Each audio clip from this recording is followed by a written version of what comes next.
let's just jump on in. Because nobody is here to tell me otherwise. I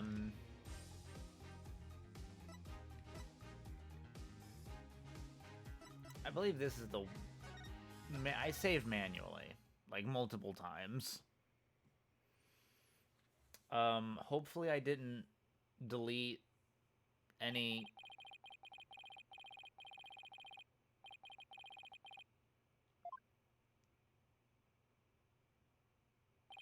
Wait, this one destroyed quote number... Wait, what? This isn't where I saved.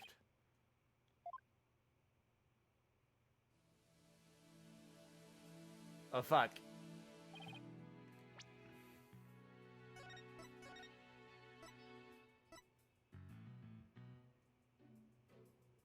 Wait, this is just day one investigation one. Wait, it is where I saved. What's happening? Unfortunately, Juniper was just figured as the courtroom bomber. Wait, what's happening?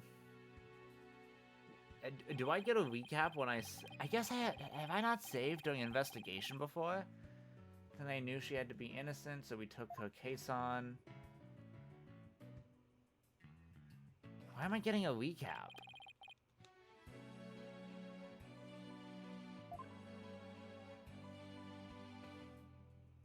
We already got this.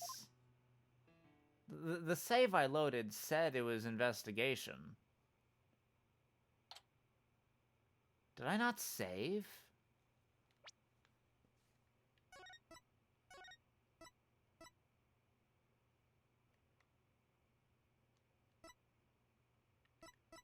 Wait, boarding, investigation, boarding. I guess I didn't save. Okay, this is where we were. Cool. I don't know what happened. Alright, fine. Let's get investigating. Yeah, this is where I was. Did I save over the... whatever. At first glance, it looks like a peaceful landscape. But then there's that creature. Didn't the Hope probe go to some planet? Maybe this is what its surface looked like. I don't know. I think it would have made the news if they discovered a creature like that. It did make quite a bit of news, though, when the probe came back. Yeah, but the Hope probe didn't even go to a planet. It went to an asteroid. That's a big rock. That's a big rock kind of thing. Even aliens can't live there. Chairs. That's some pretty futuristic-looking furniture over there. According to the pamphlet, those are no ordinary chairs. They're like amusement park teacup rides. You can power them yourself, it says. If you spin the table, your chair spins too. Why would anybody want to have something like that here? It's for astronauts who have trouble with the device on the ceiling. No, vertical spins. It says it's a training device that's easy on the eyes and on the body. Can a person really call themselves an astronaut if they can't handle zero-G? Ugh. So this is where they discovered Clay. Yeah, he was already dead when they found him. Let's take a look at the photo. So he was stretched out like this, and... huh? What's that thing that looks like a thermos? That's the thing that Prosecutor Blackwell mentioned when I was in court with Apollo. He said that it contains asteroid samples. Oh, right. The Director Cosmos mentioned something about that too, didn't he? That they were brought back only 5 days ago by the probe that the Hat 1 launched. I wonder what they look like. Do you think they'll let us see? Let's think about that after we've solved the case, okay?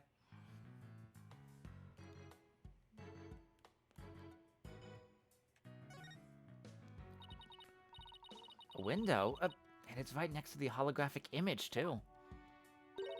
I bet it's here to help people see the stark contrast between reality and virtual reality. Way off. It says emergency ventilation, you know, to clear the smoke from a fire. See, it's pointing out the virtual insanity of reality. What? Girl, you crazy. So it looks like there are 3 doors that lead in and out of this room. Well, let's check. Drum roll, please. Ta-da! The Space Center pamphlet. We're here, at this place that says Boarding Lounge 1. Here are the 3 doors. Let's call them Lefty, Righty, and Downy. People usually say West, East, and South in a case like this. In a case like this, you know? Details. Anyway, take a look at the West door. That door with the rocket icon leads to Launchpad 1. I know, because it says here on the map, Launchpad 1 corridor. So that's where we were with the detective. It was filled with smoke after the explosion. Right? Next up, the right-hand side of the map, or east in your world. That's the door with the satellite dish icon to signify communication, aka the control room. Yep, it definitely says control room. Looks like it has another door on the opposite side. They communicate and exchange information with rockets and probes in space from there. So it's the center of the Space Center. The Space Center, if you will. Does everybody start to talk like Director Cosmos after they've been here a while? But it seems like they built a new command center on the 6th floor. That's what they used for the Hat 2 mission, so this control room was empty at the time. I've always wanted to see the inside of a mission control room, and since we're here... I'd love to do that too, but it doesn't look like we'll be able to. They want to keep curious little kids like you out. Wait, did I? Yeah. So, the door is protected with fingerprint recognition. Only the director can go through. With that much security, I'm definitely not the only one they're looking to keep out, Athena. So apparently the lock is also hooked on the backup generator in case of emergencies.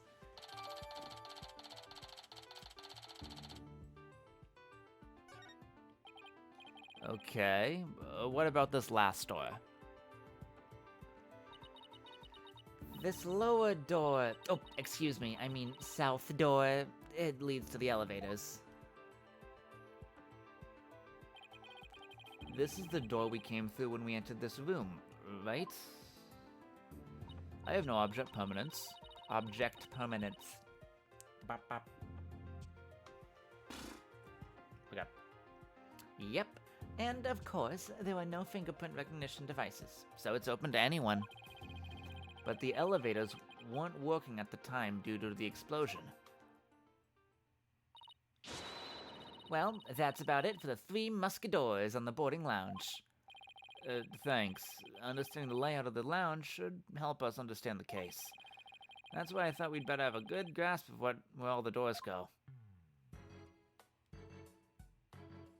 Hint, hint. Wink, wink. Nudge, nudge.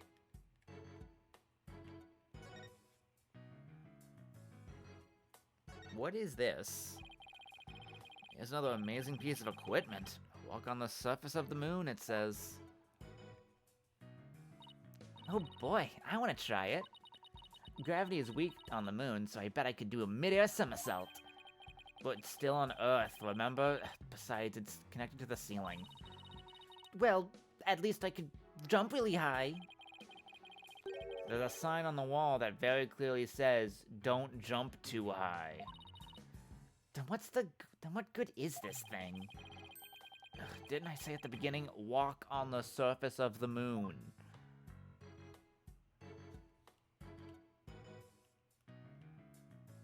Oh, is that a trash chute?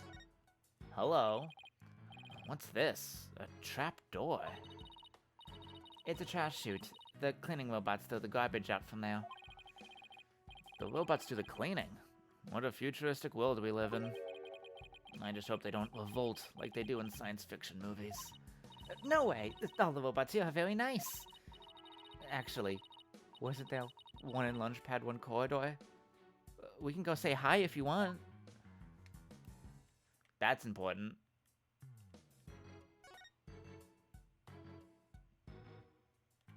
Oh, hello.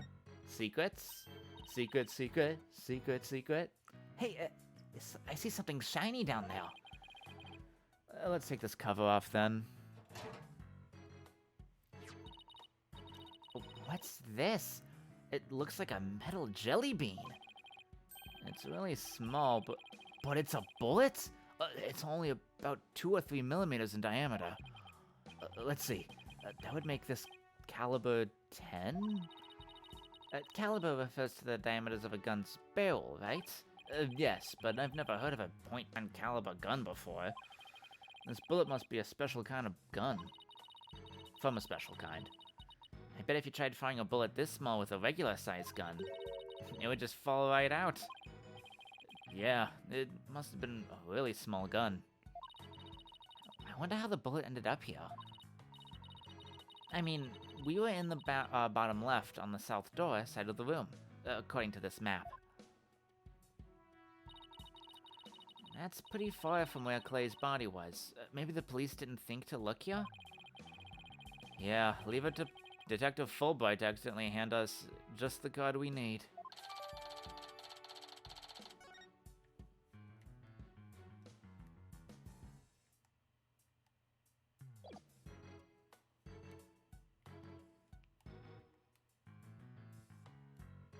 Yeah, I'm done here. I guess hit the door, why not?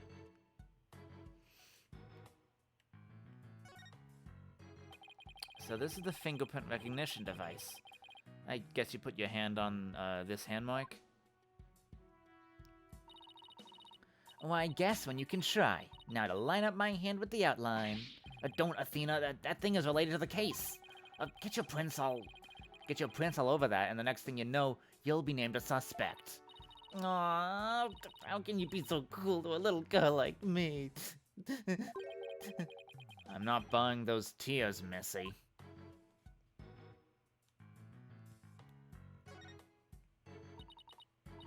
Let's see, this door is... what's that pamphlet? Here we are. It's the door to the corridor that leads to Launchpad 1. We went through it earlier when we went to talk to Detective Fulbright. So I guess the security lock must be disengaged now, right? They say the corridor was filled with smoke at the time of the bombing. This thing besides the door, this must be the fingerprint recognition device. Yeah, I just pressed it. Which reminds me, I think Prosecutor Blackwell talked about it at the trial.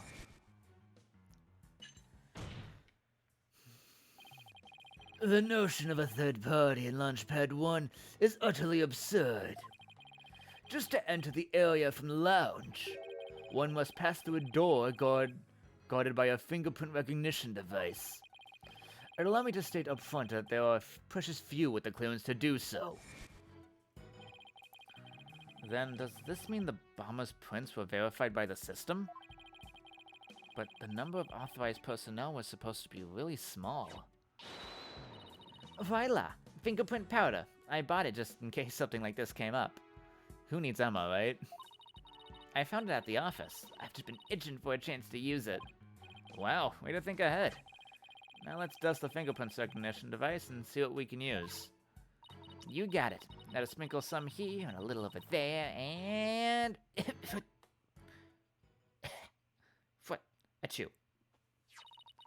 I don't know what that foot was. I'm guessing it was a sneeze. Let's see what we have here. Ooh, we got something. Aw, it's only a single set of prints. Isn't that a good thing? Sure wish we could figure out whose prints these are. Although I doubt we'll be so lucky to get the culprit's prints on the first try. Well, I'm willing to bet Detective Fulbright has some fingerprint data. Right, and there's security footage of this door too. Yes, here it is. It came up in court the other day. I wish we could see the part of the footage just after this bit. Ooh, because that would be right before the murder, wouldn't it? Let's ask the detective. With the mood he's in, he'd probably show it to us right away. Yeah, he's almost in too good of a mood today. Let's see if we can find him once again when we're done with this room.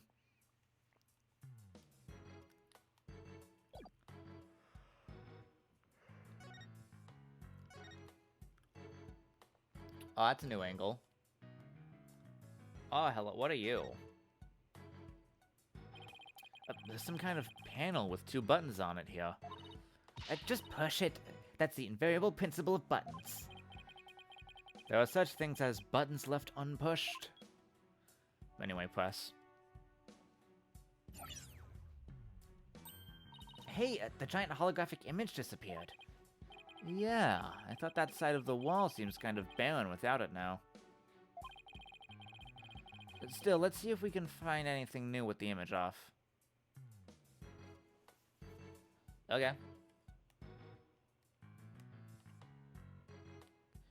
God, I know that's like...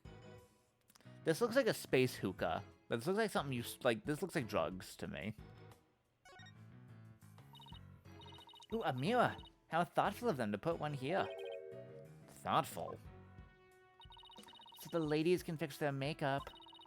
One's appearance is just as important in space as it is on Earth, you know. You never know when you're going to run into some other life form after all. I doubt anybody who thinks like that would ever become an astronaut in the first place. What would you know, Phoenix?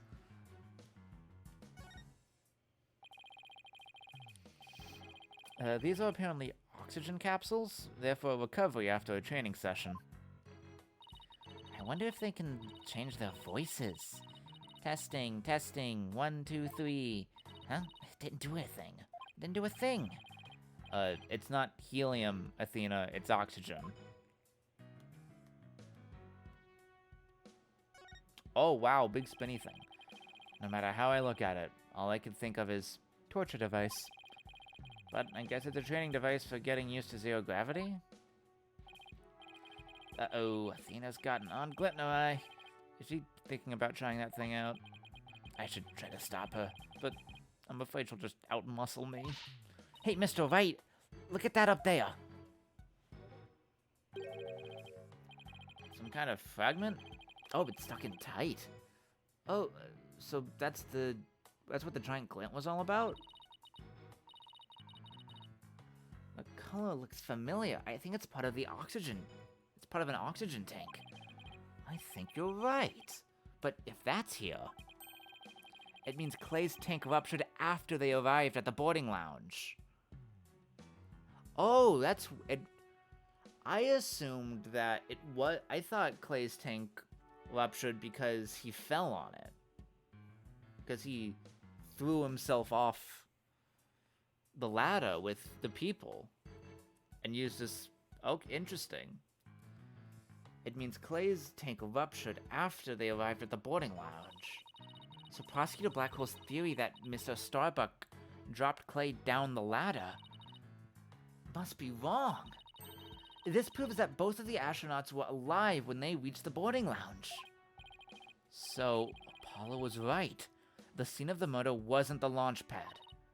Heh, way to go, Apollo.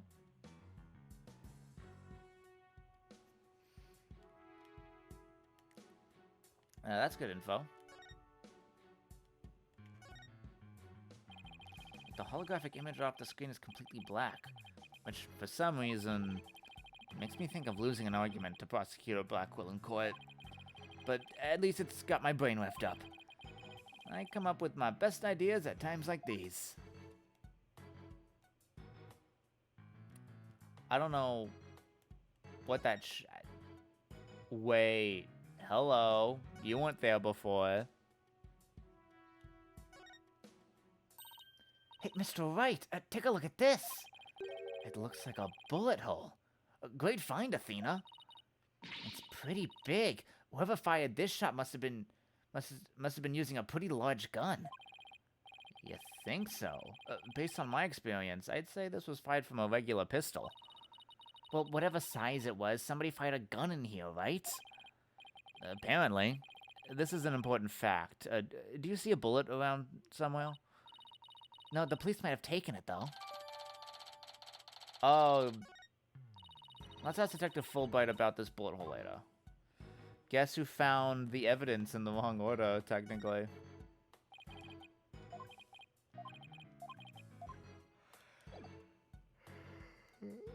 Yeah, I figured it'd be the same. Why is this not checked? Oh, it is.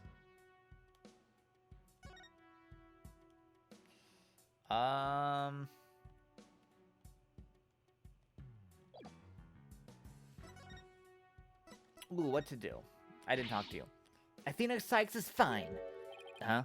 What was that all about? I thought I'd better get fired up twice as much to make up for Apollo being gone. For starters, I thought I'd imitate him. So you were doing a voice workout? Huh? Yep. You have to push your voice up from the pit of your stomach. A diaphragm, technically.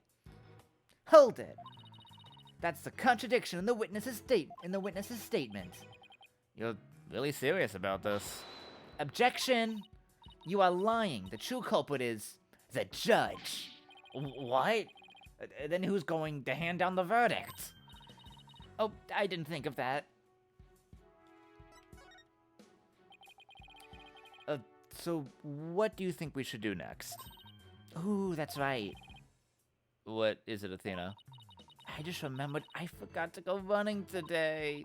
I was so taken up with what happened to Apollo, it slipped my mind. That wasn't what I was asking.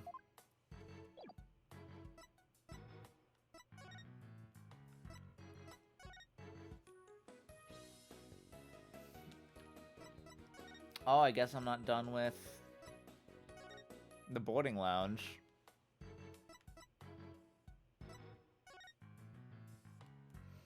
I'm pretty sure I've examined everything. Oh, security camera. Hello.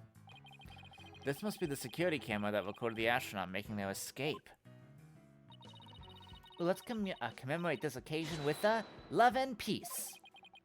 If you're done now, shall we move on? Nice, Fashion Stampede reference. Yeah, okay. Just one more for the road. Peace! Very mature. Just gonna do one last little...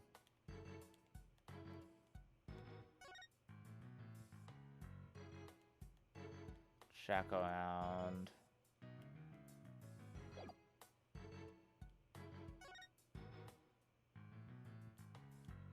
Oh, I didn't click that. I wonder what this big knob is for. It looks like the knob on a stove. Well, it's the same shape, but I think that's where the similarities end. I mean, it's behind a glass pane. What kind of stove would require a knob security like this? Well, the knob is straight up and down, so if it was for a stove, the burner would be off. Right, if it was for a stove. Still, I wonder what it's really for. Something turned on by a knob that's not a stove. Huh. Oop, how about a rocket engine? If you had to start the engine here, the rocket would take off before you could get in. Then I guess we can all say for now that it's a mystery knob. Welcome to the Space Center, guests. Welcome. Yikes, what in the world? My name is Ponko. P-O-N-C-O. Ponko! Are you sightseeing? Are you lost? Are you looking around? Choose one. I will guide you. It's a robot? I am not a robot. I am Ponko! Psychological observation and navigation companion. P-O-N-C-O. Ponko! Well, I'm glad we got that cleared up. Oh, Ponko, I've missed you! Huh? Do you know this thing, Athena? Oh, she showed us around the last time when I came here with Apollo. Dawn, you're such a good girl, Ponko. That's a good girl. Oh, thank you! I am so happy! So very happy.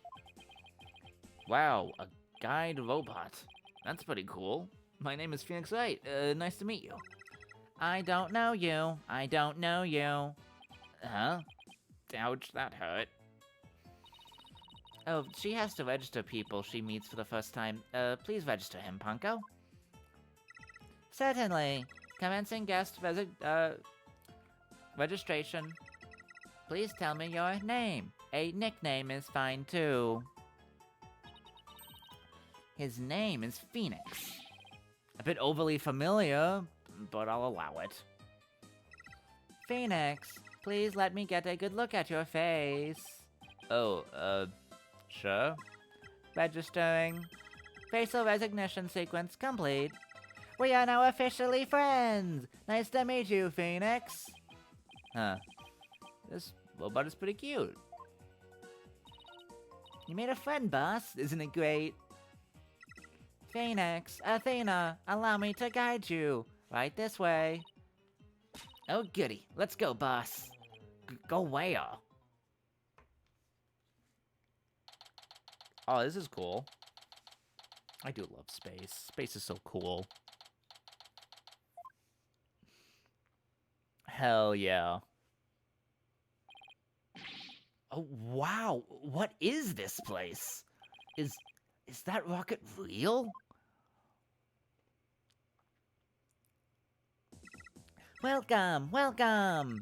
The Space Museum is open to the public every day of the year from 9 a.m. to 7 p.m. Learn about the history of our nation's space development and the Hat 1 project. The rocket is just a replica, but it's the same size as the real one. The Space Museum. Oh, here it is on the map. Okay, so it's the exact opposite side of the main building from Launchpad 1. Code record! Ask me anything, anything! I will explain. Hat 1.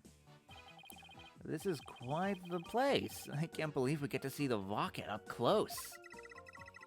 This is a replica of the Hat 1 that was launched 7 years ago. It's exactly like the real Hat 1, inside and out. It's a little brother, and Hat 2...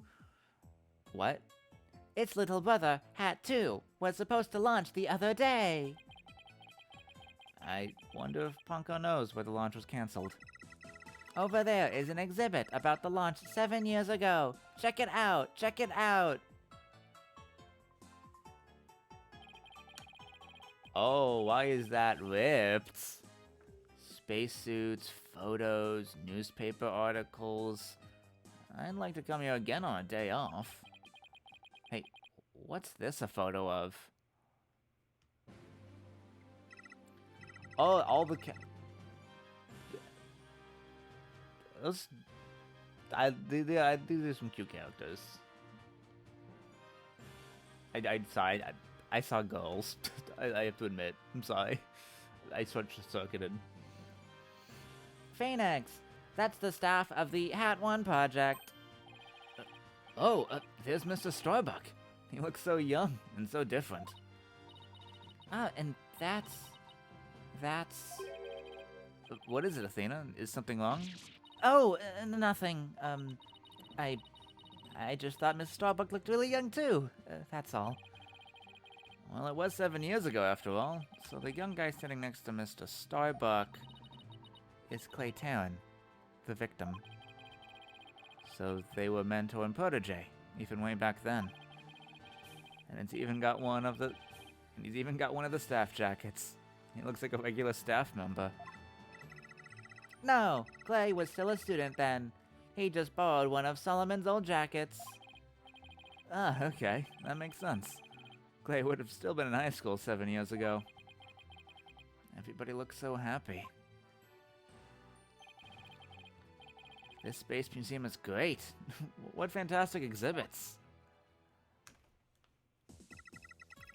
This area used to be Launchpad 2.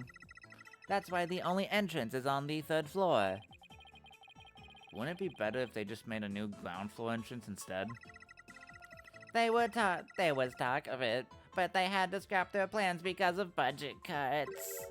Budget cuts, budget cuts, we need more money, money. Who would record that kind of information into a guide robot? While it was in space, the Hat 1 launched a probe called Hope. The Hope probe called some samples from an asteroid and returned 5 days ago. That's what Director Cosmos said too. He told us it came back the day before Clay was killed. And here it is, the Hope Space Probe. Huh, I think I've seen that logo somewhere before. Let's see. Oh yeah, the capsule that the victim was carrying. I think it had the same logo? I think it can be seen in the photo attached to the autopsy report. Maybe she'll give me some more info if I show it to her. The way the Space Center launch pad is set up is really cool. Would you like me to tell you about it? Would you? The setup of the launch pad. Go gentle on my spiky-haired mind. I wanna know. Phoenix wants to know too. Great. Now Athena's got a case of ponkoitis. Hooray! I will tell you then! The rocket is built right inside launch pad structure. When the rocket is complete, it's moved along with the launch pad over the rails.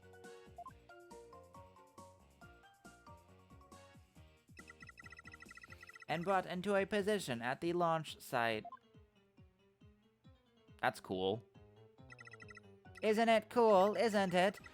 We used to have a big budget, so that's how we could build it all. It's very cool. Grand setup that suits an important place like the Space Center. I guess everyone is hoping for a bigger budget next year, myself included. I'm guessing the whole thing is operated from the control room, huh? That it is. But it can also be operated from the new command center, too. Either way, the safety lock in the boarding lounge has to first be disengaged. I guess before a big move like that can be carried out, there are all kind of procedures. I would love to see the launch pad being moved. When's the next one scheduled for? Searching data. All future plans have been put on hold. Because of the bombing and the murder, I'll bet. Which is perfectly understandable. Well, when was the last time it was moved? Searching data. I'm sorry. The answer isn't in my answer database. I guess Ponko can only answer certain questions.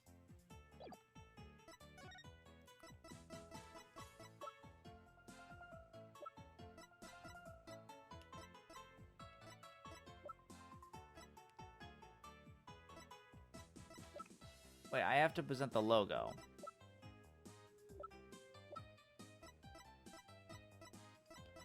Wait, I don't have the logo. What?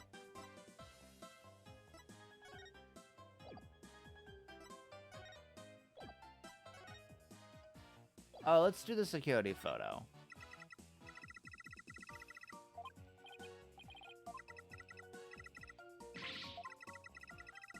Aww. The poor thing. Now I feel bad for asking. I don't have any evidence.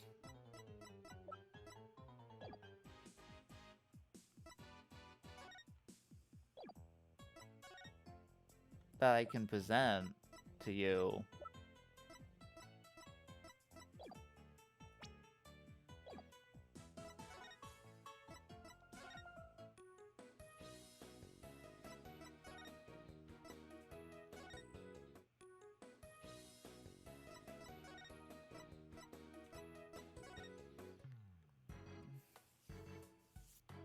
I'm done here. I know I have to present autopsy. Not autopsy, but a Tony badge.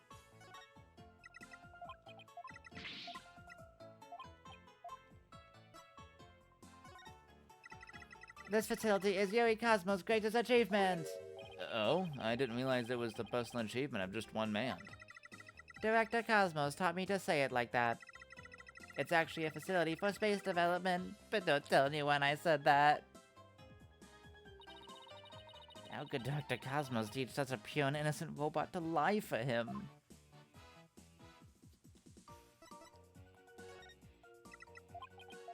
I'm just gonna present everything, fuck it.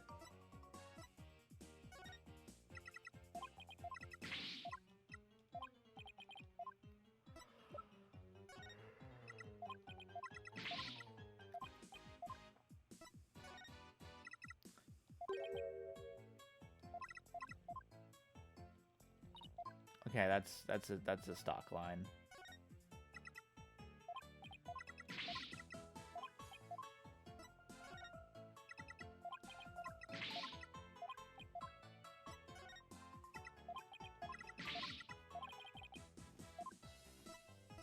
This is weird.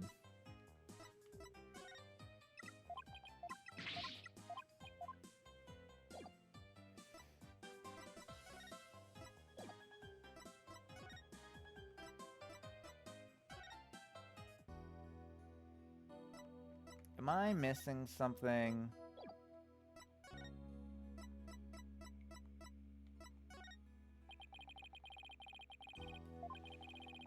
I don't know what I'm... It's an investigation segment. I can look this up. That's not a big deal. This is just saving time.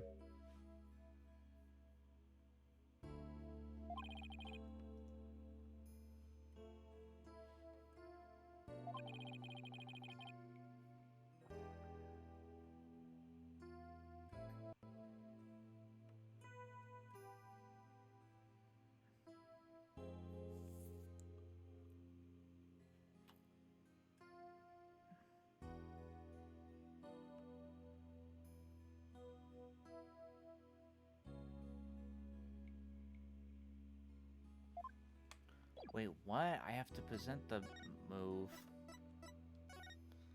Present the terrain's autopsy report. Oh, the picture of the body is in the autopsy report. Ponko, do you recognize this capsule here in the top right? Checking registered data. I know. It's the Hope capsule. It was carried inside the Hope probe. It contained the asteroid samples, right? Yes, it was designed to store the samples gathered by the Hope probe. It's been stored in the safe in Launchpad 1 ever since it returned to Earth. It must not be removed! It must not be removed! Don't worry, Ponko. The people in charge already know what happened. They do. I must ask them later. So the capsule was being kept in Launchpad 1, huh? Okay. Maybe Claire was trying to carry it to safety after the explosion? The Space Center staff must have been really excited to finally get the capsule back. But it's a pity the incident occurred before they got a chance to check the contents. Well, the police took it as evidence, so they'll have to wait a little longer.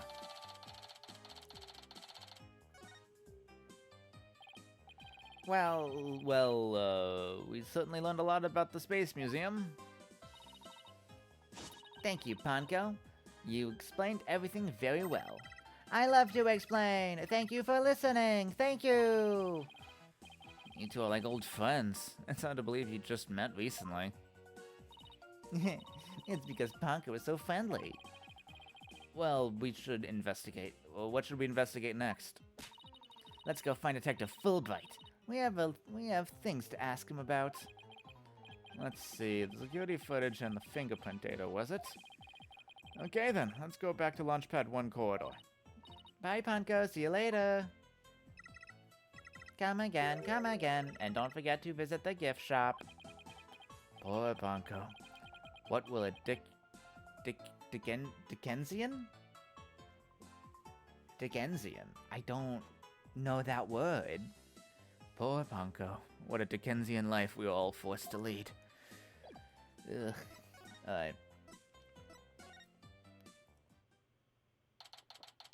Okay. Cosmos Space Center.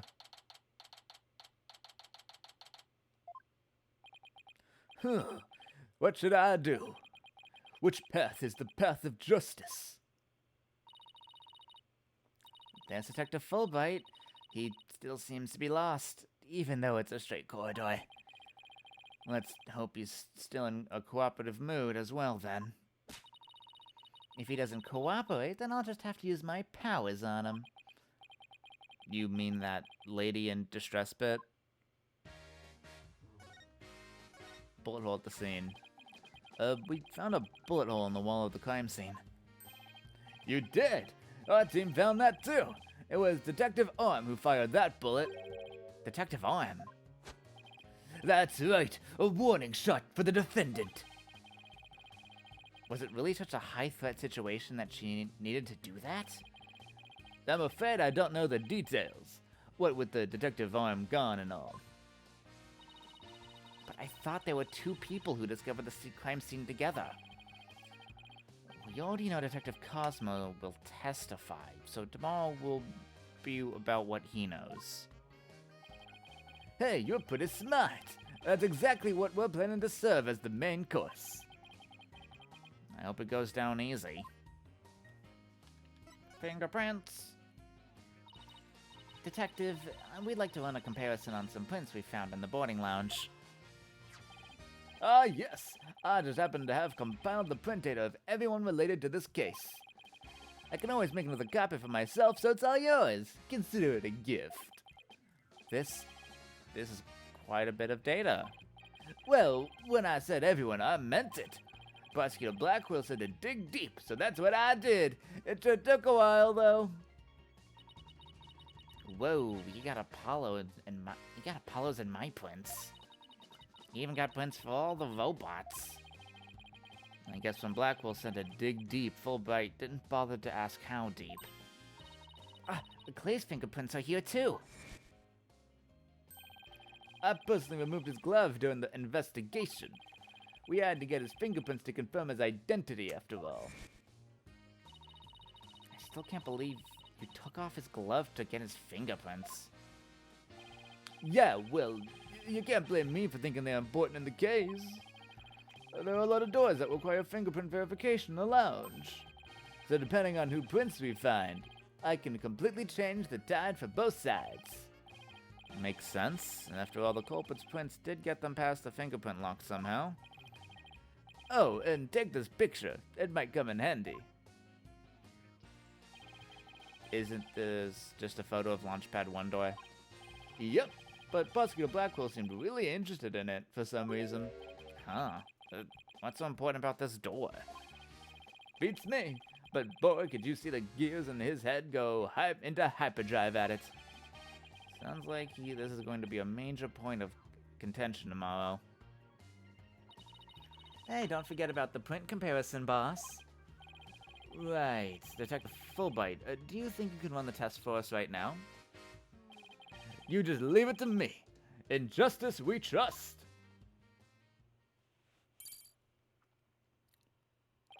Okay, here we go. Well, it looks like it was Mr. Starbuck who opened that security door. He must have opened it when they went to go board the rocket. His heart must have been full of hopes and dreams for his space adventure right then.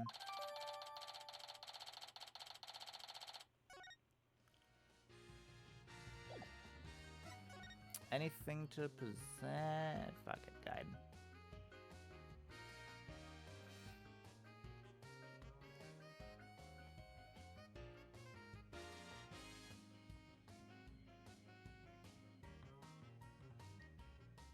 Move the... Alright, security camera video.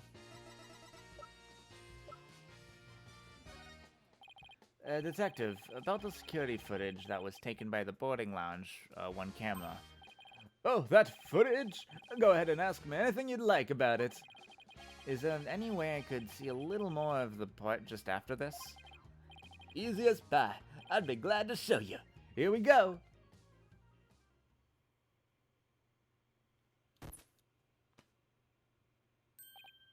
Huh? The screen went black. Yes! Apparently the after effects of the explosion damaged the wires.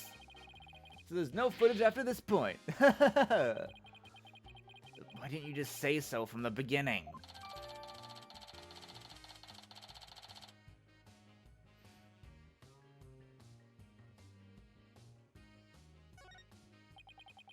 Something definitely seems to be up with you, Detective. You're unusually cooperative.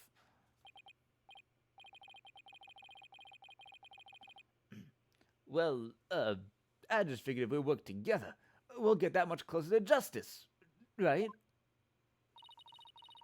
but it seems like something's really been bothering you. You don't have some ulterior motive, do you? What? I don't know what you're talking about. I would never do anything like that. Oh, Phoenix Wright's little minigame. It's been a while, but those are definitely psych locks. Huh? Did you just say psyched? Is there something I should be psyched about?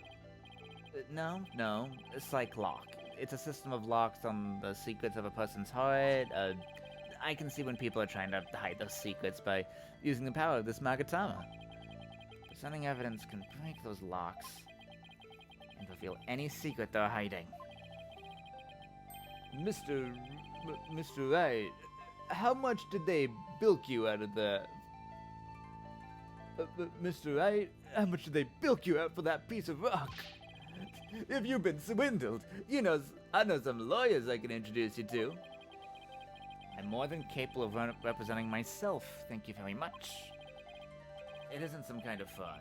It really works, and a friend gave it to me a long time ago. But I guess seeing is believing. Allow me to show you.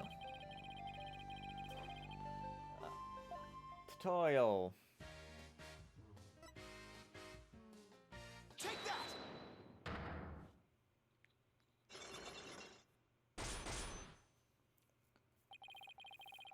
Why, you're being cooperative. I think you're hiding something, Detective.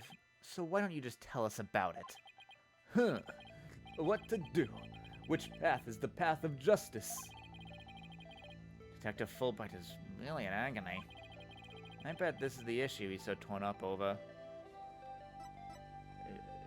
Justice. I really understand what's been bothering you, Detective. I truly do. Something happened that goes against your principles. Isn't that right? No. I don't know what you're talking about. Until the explosions occurred, everything was just fine. Is that a fact? Yep. Peaceful as peaceful can be. Everyone whistling a happy tune as they did their job.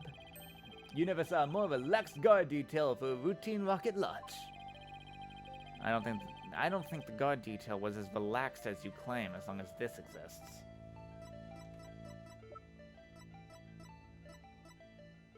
I mean, I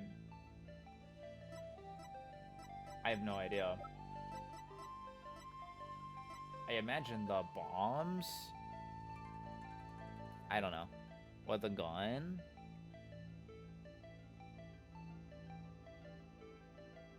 Evacuation report, what?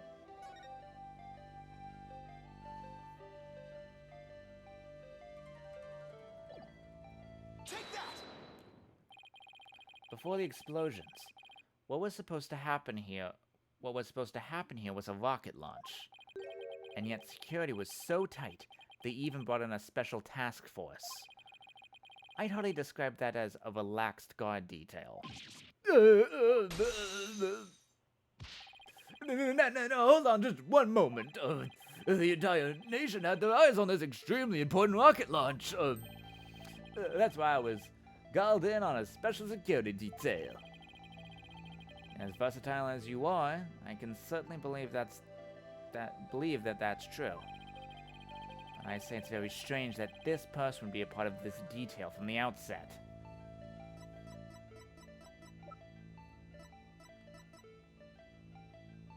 Oh, Candace. Take that! I didn't even look that up. Detective Arms specialized in bomb cases. The fact that she was here on hand means that you people knew that there was a possibility of a bombing would occur. No! You got me, Mr. Wright!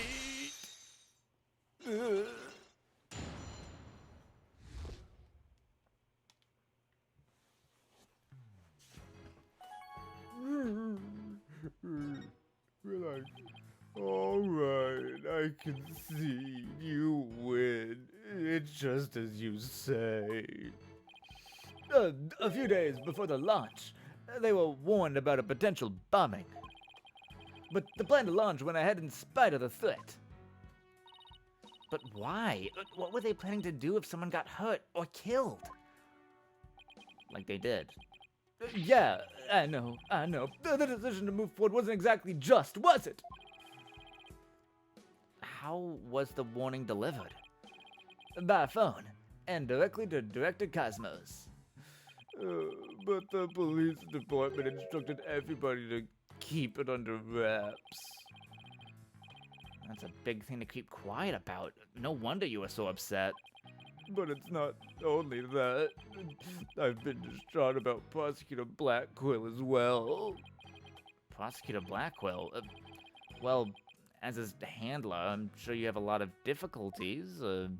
That's not it. It's a question of justice. I've been wondering about why he's allowed to stand in court. The reason he's still prosecuting. Detective Fulbright, please tell us everything you know.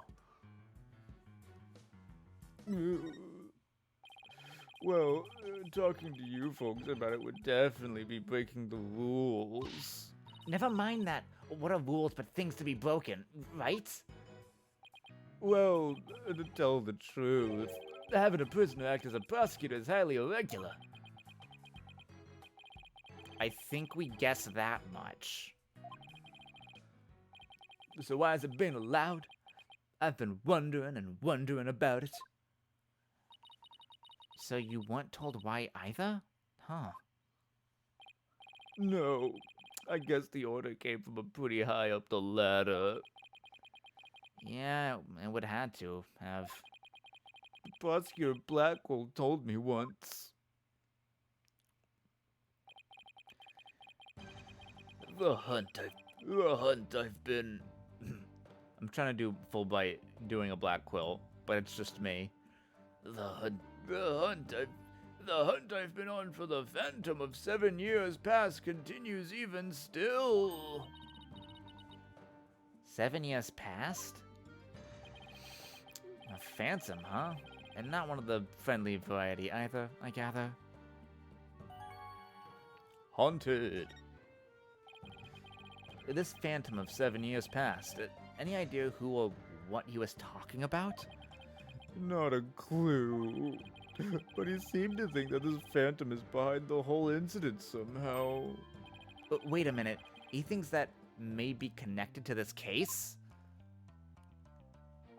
Yep, this case has way too many similarities to what happened 7 years ago.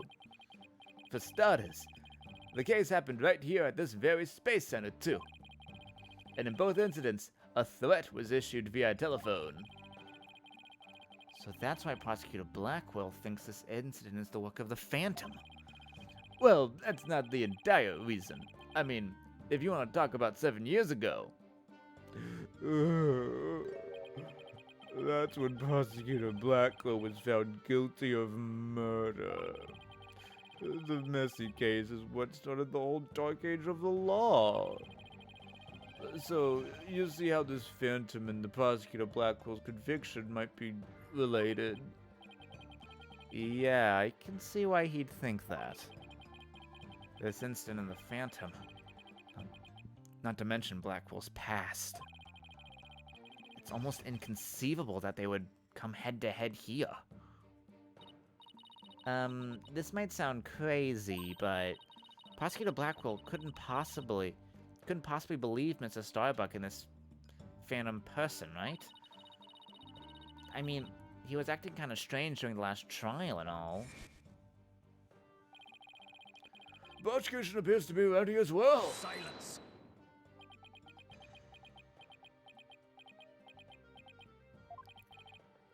Not yet. I'm not quite ready yet. Huh? Oh! No, I doubt he thinks Mr. Starbuck is his phantom. But I do get the feeling that he thinks the defendant has ties to them. Which is why he's acting so impatient. He's got a personal grudge against Mr. Starbuck. And that's not real justice. I've always trusted in Prosecutor Blackwell's judgment until now. But this time, I'm just so overwrought about it all. If he's lost his ability to think rationally, I'm afraid it might lead to a false conviction. I've never seen Detective Fulbright so tormented. This must be why he's been so cooperative. Don't worry, that's exactly what we defense lawyers are working to prevent. I feel bad for Prosecutor Blackquill, but I'm going to root for your team this time. But don't tell him that. You have to promise me you won't! Detective Fulbright, I guess I was wrong about you. I swore to reform Prosecutor Blackquill and make him a valued member of society again. Boyfriends. So, I can't just sit by and watch him give in to his emotions and tear the defendant apart. You are the only ones who can stop him in court. You really care about what's best for Prosecutor Blackquill, don't you, Detective? Leave the courtroom to us. It's not like we want a guilty verdict either. I was hoping you would say that. I'm really grateful to the two of you. To show my thanks, I'll give you another bit of information. It's about the eyewitness. I saw her hanging around the Space Center entrance a little while ago. Really? Let's go find her, Mr. Wright. Thanks to you two, I feel a whole lot better now that I've been able to get that off my chest. I'm going to work extra hard to find that perfect piece of evidence for you. In justice we trust. On 3. 1, 2, 3. In justice we trust. Okay, later. There he goes. Wait, were we supposed to say in justice we trust back there too? Or okay. Let's go see the witness now. Alright, the Space Center entrance it is.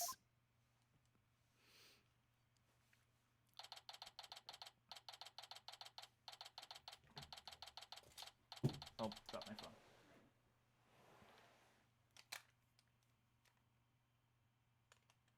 I got a call. Okay, it's not big.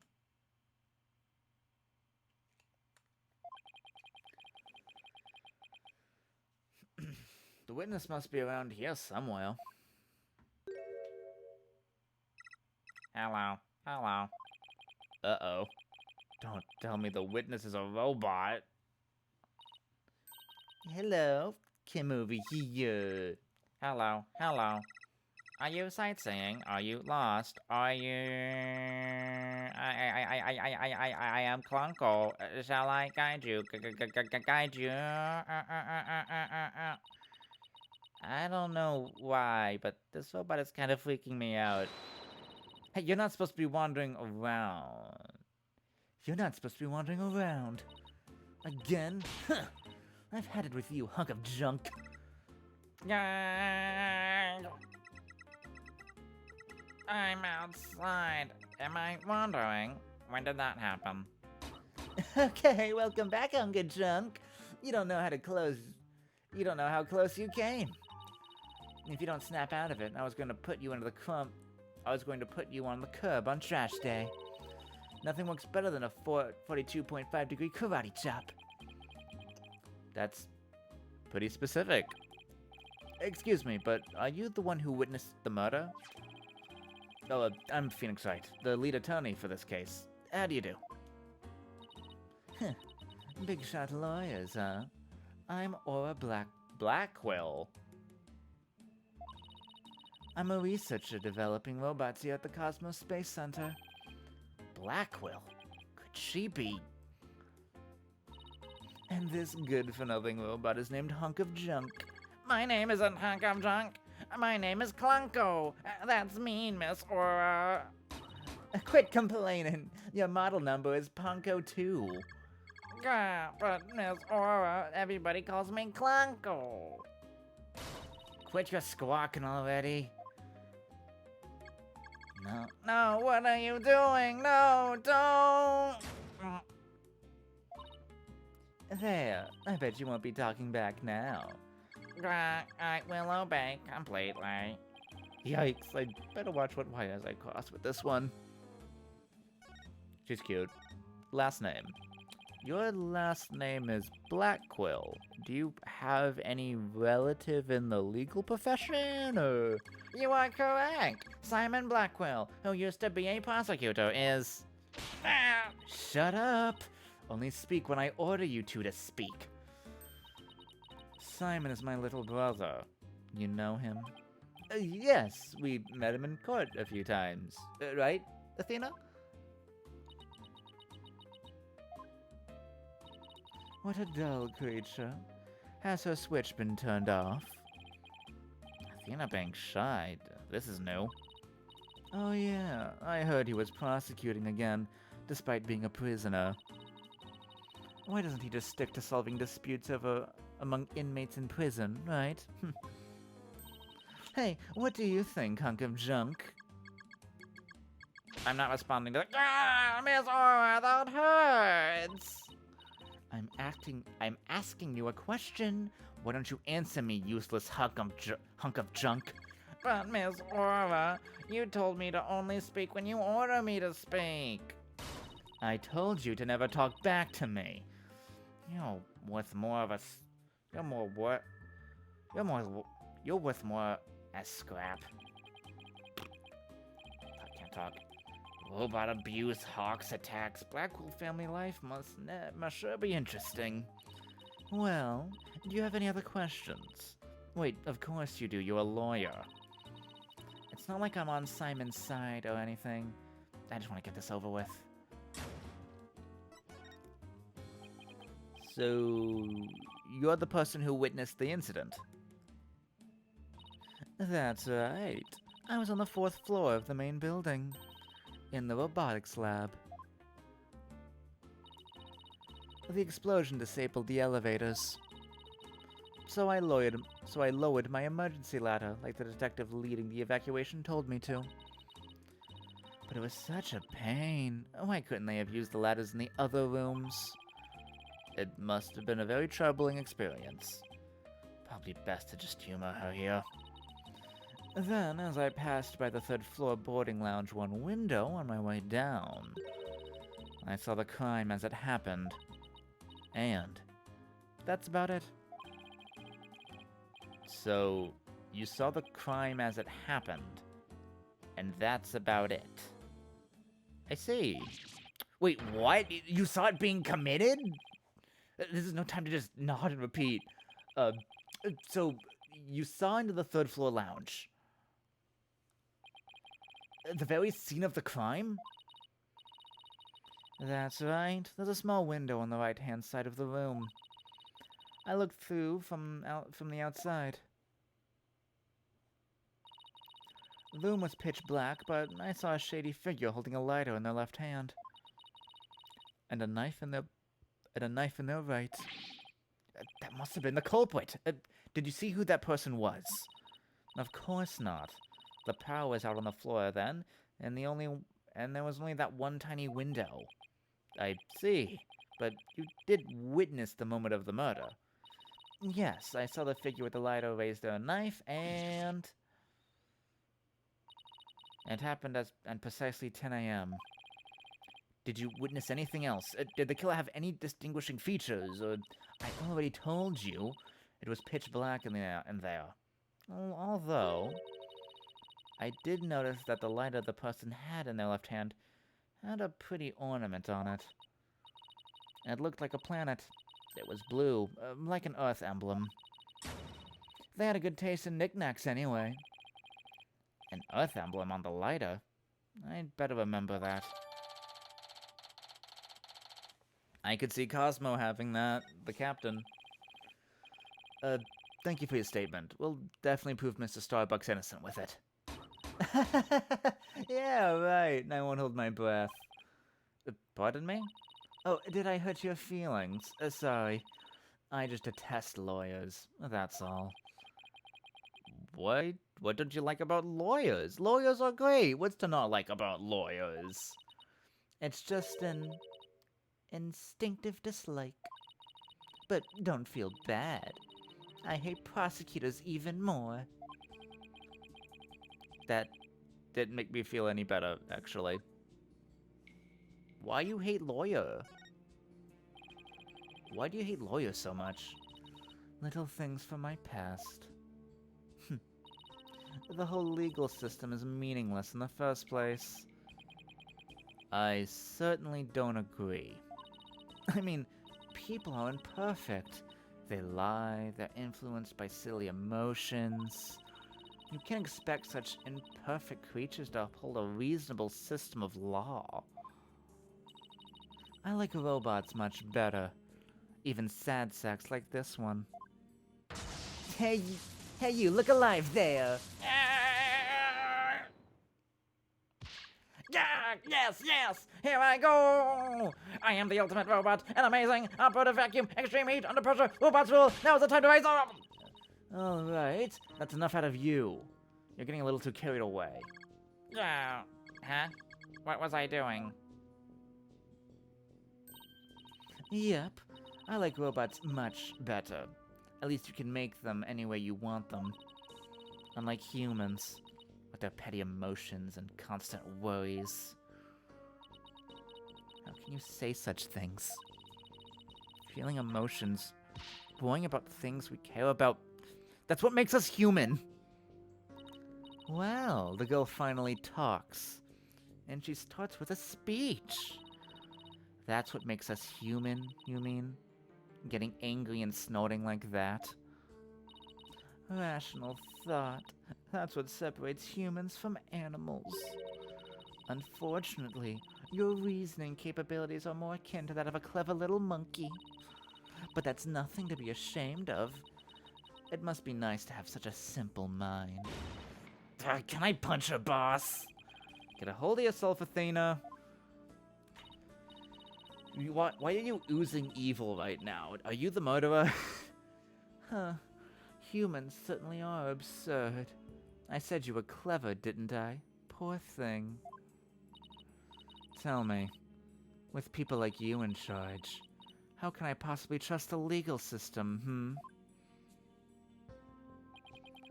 So she distrusts not only lawyers and prosecutors, but the whole legal system? What in the world happened to this woman to make her so bitter? Probably her brother being falsely accused of murder. Even if somebody important to me was killed, I would never wish to see their killer brought to a trial. Because I'd much rather kill them myself. You can't be serious. Huh? That thing you're wearing around your neck. This? Around Athena's neck? Does she mean widget? Oh, I get it. Well, well. Her Royal Highness has returned at last to her castle. Her royal what? Is she talking about Athena? By the way, I heard the rumors. Our director is going to be the star witness in court tomorrow, right? Director Cosmos? Yes, that's right. You poor things. You better be careful. That old man is a big liar and a huge braggart. What? He might seem like a bigwig, but the center has all kinds of problems. And he has a lot of skeletons in his closet. But it's your problem. Why should I care? What was that? What? That's it? No friendly tips? No good luck, guys? Just splendid. I'll leave you to your woes. Come on, hunk of junk.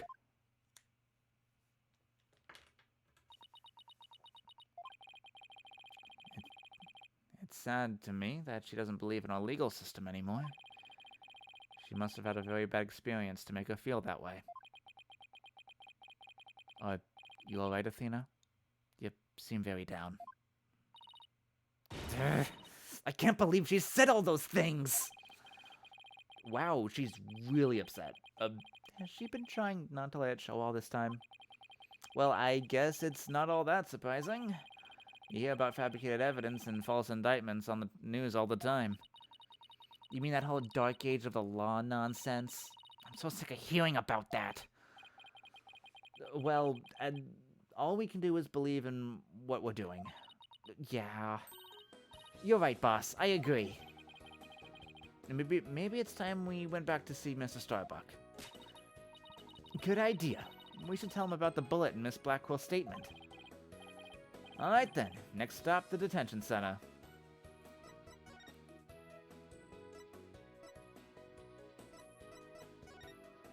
Ba-ba-bow.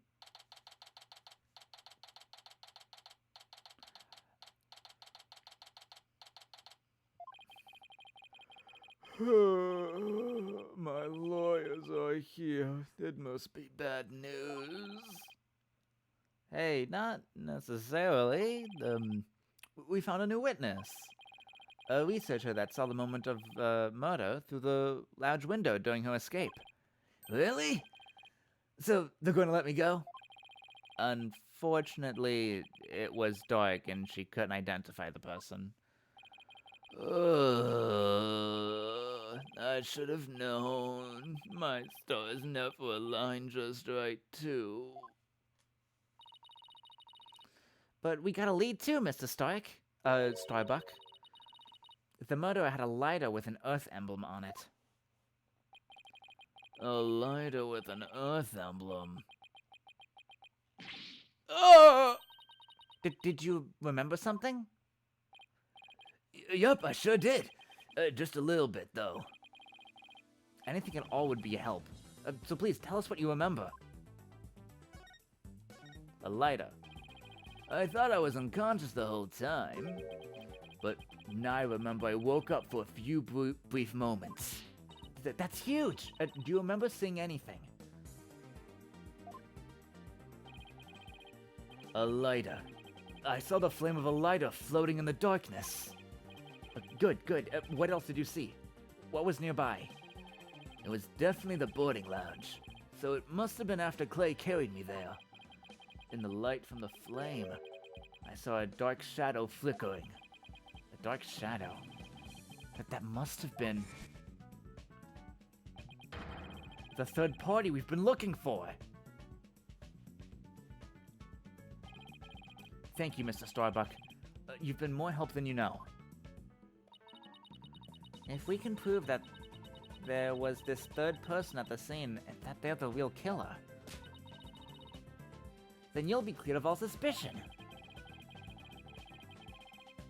The key will be whether or not we can identify this third person in court tomorrow.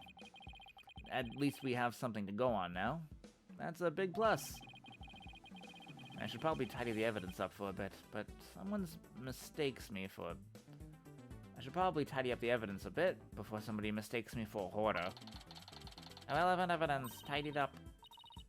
Wow, not even an excuse for doing that. We're just doing it. Fair enough. Now that we have a glimmer of hope, I'm suddenly starving. Why don't we go back to the office and treat ourselves to a big celebration in advance? For some reason, for someone who's highly empathetic, you can be surprisingly unsympathetic. But no new information, really, just that he kind of saw the person.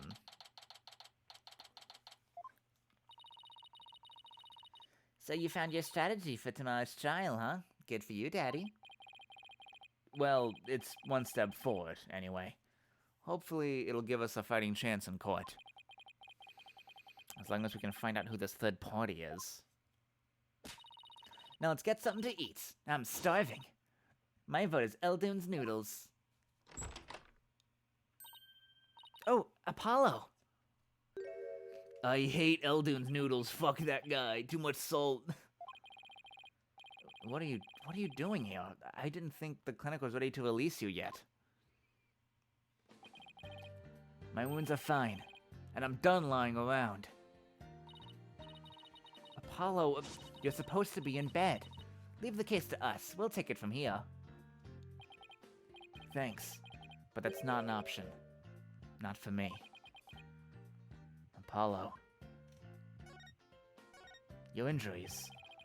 You shouldn't underestimate your injuries, Apollo. I don't want you overdoing it. I'm fine. I'm not in pain anymore. Besides, they gave me an IV at the clinic. An IV isn't a cure-all, mummy man.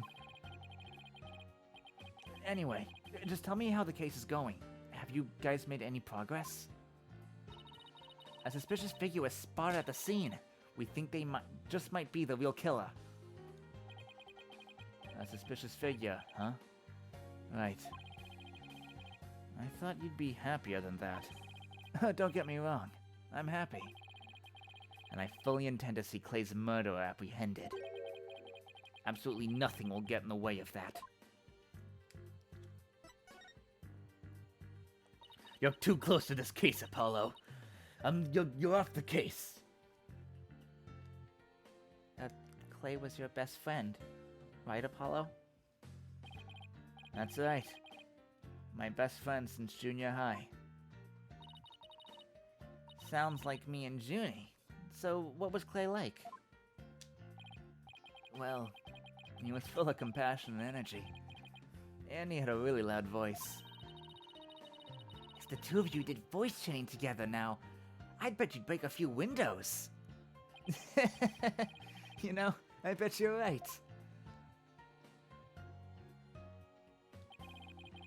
It seems like only yesterday. Clay was a guy who lived for his dreams. We used to talk about it a lot. He was going to be an astronaut, me a lawyer.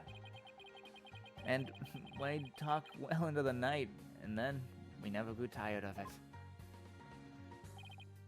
And then we kissed. Apollo, about that jacket.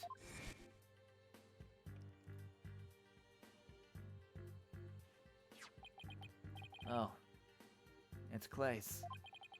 I knew it. It's a special jacket that was only issued to members of the Hat Project. He was finally able to get one of his own once he was selected for Hat 2 mission. He always looked so proud wearing it.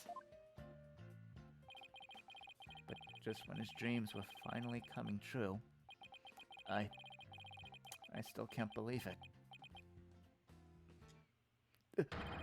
Damn it! It's not fair!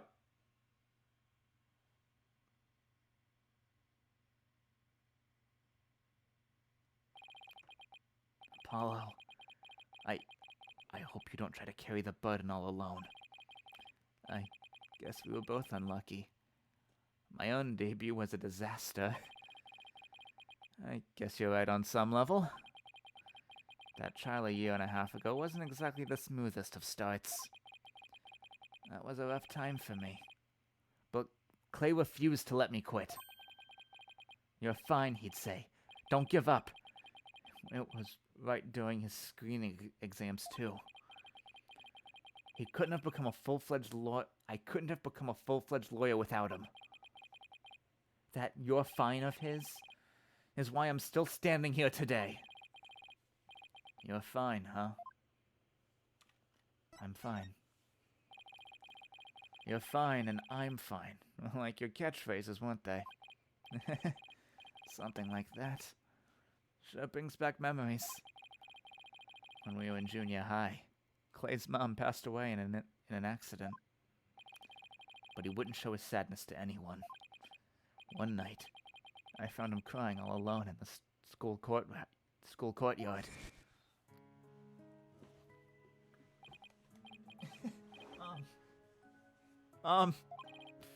Get away, Apollo. Don't come over here. Clay, listen to me. I don't have a mother either. Huh? I don't have a mother. I always think everybody else has a mom. Why am I the only one? But, you know, when I start to feel that way, I yell at the top of my lungs. I holler, I'm fine. And then you know what? I start to feel like maybe I really will be fine. Apollo Justice is fine. Okay, Clay, now it's your turn. Okay. Clay Taryn is fine. There you go. Now we're both fine. We're fine. We're fine. What are you laughing about? See, we're fine. You laugh first. I'm fine. You're fine. We're both fine.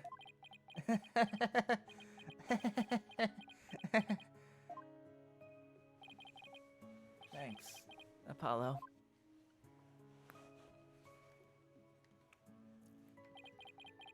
say it out loud, it really starts to feel real. And as long as you don't give up, you can keep on fighting. That's what we believed. As long as you don't give up. Wasn't there somebody else who said something similar? If I give in to my fear, I'll never find the truth. As long as I don't give up, I can keep up the fight. Yeah. Clay called Mr. Starbuck his mentor and looked up to him. I wonder if I can be a good role model for my staff like Mr. Starbuck. Sorry, Mr. Wright, but I'll be taking a leave of absence. What? Wait, what do you mean by a leave? You're really serious? Can you at least give me a reason why? When I put Clay's jacket on, I swore to him that I would catch his killer myself. But that's our goal too. I agree with Athena. We should work together to find the truth. The truth, huh? That's a noble cause. What if the truth you seek and the truth I seek turn out to be different? I'm not sure I follow. What are you saying, Apollo? I'm going to catch the person responsible for taking my friend's life. In my own way. Take good care of Mr. Starbuck for me. Now, I must be going. Goodbye. Goodbye? Did you just say goodbye? I sensed a lot of seething anger and hatred coming from him. And also, suspicion. Duh! He's not walking out on us like this. I'm going to talk some sense into him. Hold on, Athena. Apollo can believe what he wants, but I believe he's wrong. Even if we take different paths, the truth we arrive should be the same.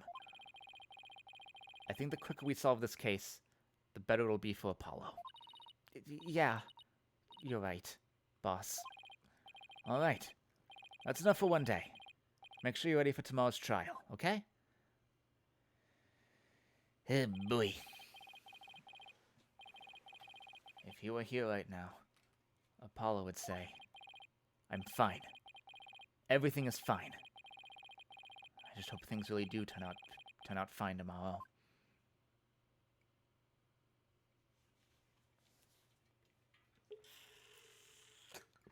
I drink water.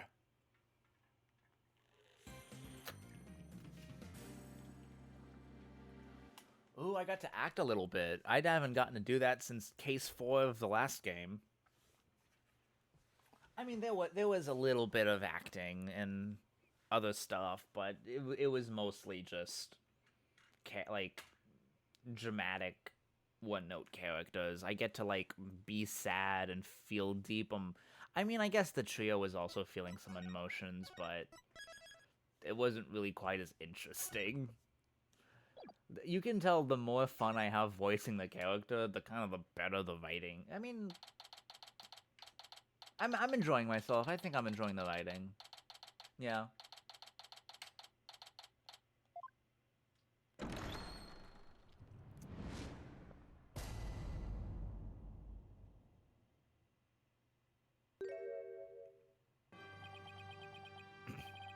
I suppose we should reconvene the trial of Solomon Starbuck or something. Objection!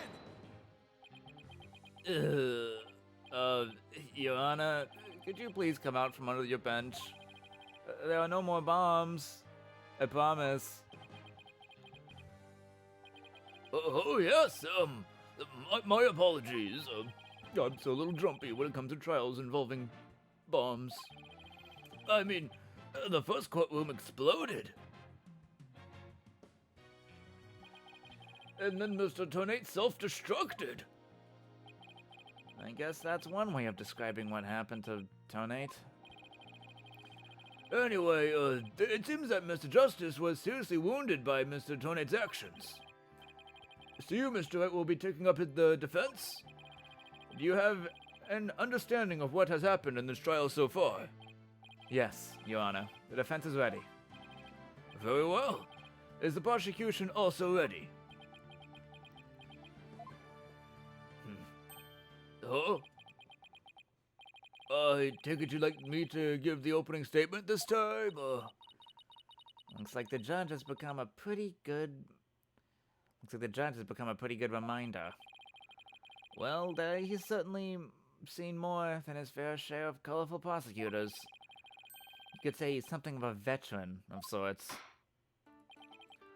Oh, let's see. In the previous part of this trial, we learned that the victim, Clay Taryn, escaped from Launchpad 1 carrying the defendant, Solomon Starbuck. There were explosives on the second floor of the Space Center on the rocket itself. And the two astronauts used Launchpad 1 corridor to reach the boarding lounge. And... how could the victim climb down the ladder if he was carrying the defendant? That was the mystery that needed to be solved. But Mr. Justice proved that the victim was killed in the boarding lounge. Prosecutor Blackwell, were you able to discover any new facts related to this point? Upon further investigation, we discovered an oxygen tank fragment in the lounge. Surprisingly, it would appear that the Justice Donor's argument was correct. So that means the testimonies of the first two people on the scene are suspect. There were two people who claimed to be the first on the scene. But can we truly trust their statements? Let's see, the two people were Detective Candace Arm and Yuri Cosmos, right? You think that one of them might have given a false statement to the police? Yes, it's certainly possible. We might have a little more digging. And just as our team was about to cross-examine Detective Arm, a courtroom bombing incident occurred, and the trial was put on hold. That accursed fellow! He killed my witness! He killed Detective Arm! He definitely put the kibosh on anyone asking about... He definitely put the kibosh on anyone asking her about what she saw. Exactly. In other words, the question of who killed the victim in the boarding lounge has once again become the main focus of this trial. It's obvious Prosecutor Blackwell still thinks it was Mr. Starbuck. Fulbright said that Blackwell had a thing against the astronaut. Nevertheless, the defense argues that there was a third person in the lounge, and that's who killed the victim. Objection! Huh. To make such reckless claims in one courtroom takes a bold man. Or a stupid one. There was no third person in the boarding lounge. Or have you gone dirty already? Old man. Objection! Well, see who's the dotard after I trounce you with my years of experience, little boy. In any case, Mr. Starbuck claims he saw someone leaving the lounge. Furthermore, a Space Center employee also saw a suspicious figure at the scene. They saw a third person!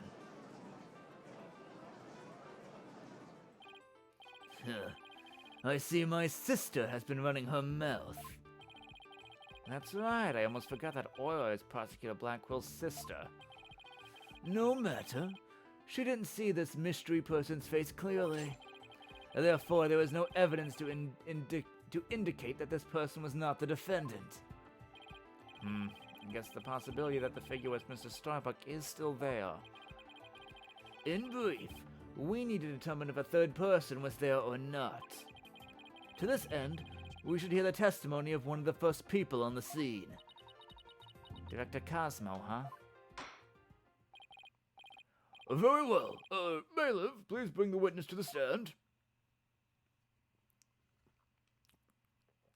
I believe I've seen you before in the newspaper. Of course you have. Of course you have, for I am Yuri Cosmos, director of the Cosmos Space Center, which of course named after me, Yuri Cosmos. Don't you have anything you wish to ask me? Looks like he's all geared up to do some bragging. 7 years ago, I successfully launched the Hat One in...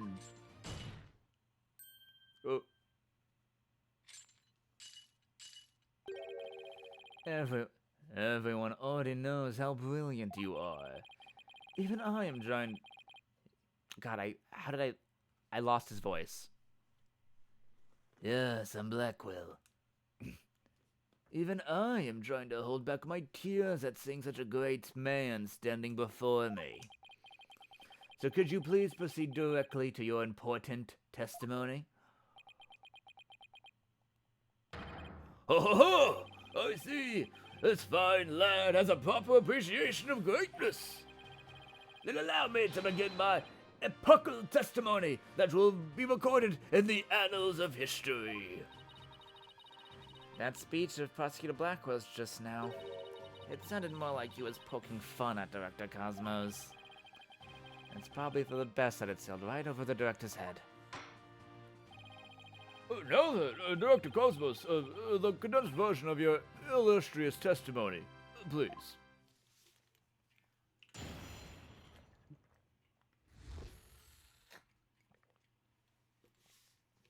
What I saw at the scene. Detective Arm and I rushed towards the boarding lounge together. We went via control room and peeked in from there to see what was going on inside. We saw a figure standing in the middle of the lounge and Talon lying on the floor. I hate to say it, but I could only imagine the standing figure there must have been Starbuck. Oh, I see. So, in your testimony, you claim you arrived on the scene after the two had escaped from the launch pad to the lounge, and just after the victim had been killed. Oh, the horror, the humanity. Oh, but what I said is what I saw, and what I saw is what I said. Courageous actions to take in the face of such terrifying explosions, wouldn't you say? Well, I suppose. To my men, I went personally into the epicenter of danger, risking my own life for theirs. Ha ha ha ha! I don't know how to laugh in that voice. Well, what do we do now? It sounds like the director really cares about his men. Yeah, although it sounds more like he was scared and just had a peek from far away. Is the defense ready to cross-examine the witness? Yes, Your Honor. Director Cosmos' testimony is pretty vague. I'm going to have to press him and draw out more information before I do anything else. That's what I do anyway, because there's literally no reason to not press every single statement.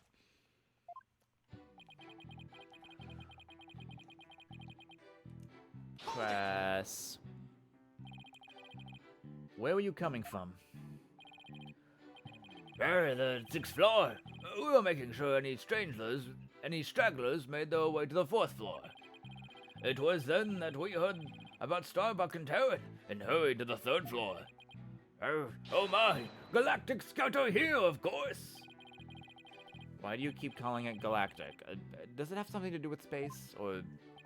Of course! It's specifically designed to be used on galactic spaceships. Or battleships. I see. Then I take it works in 0G too? Sadly, no.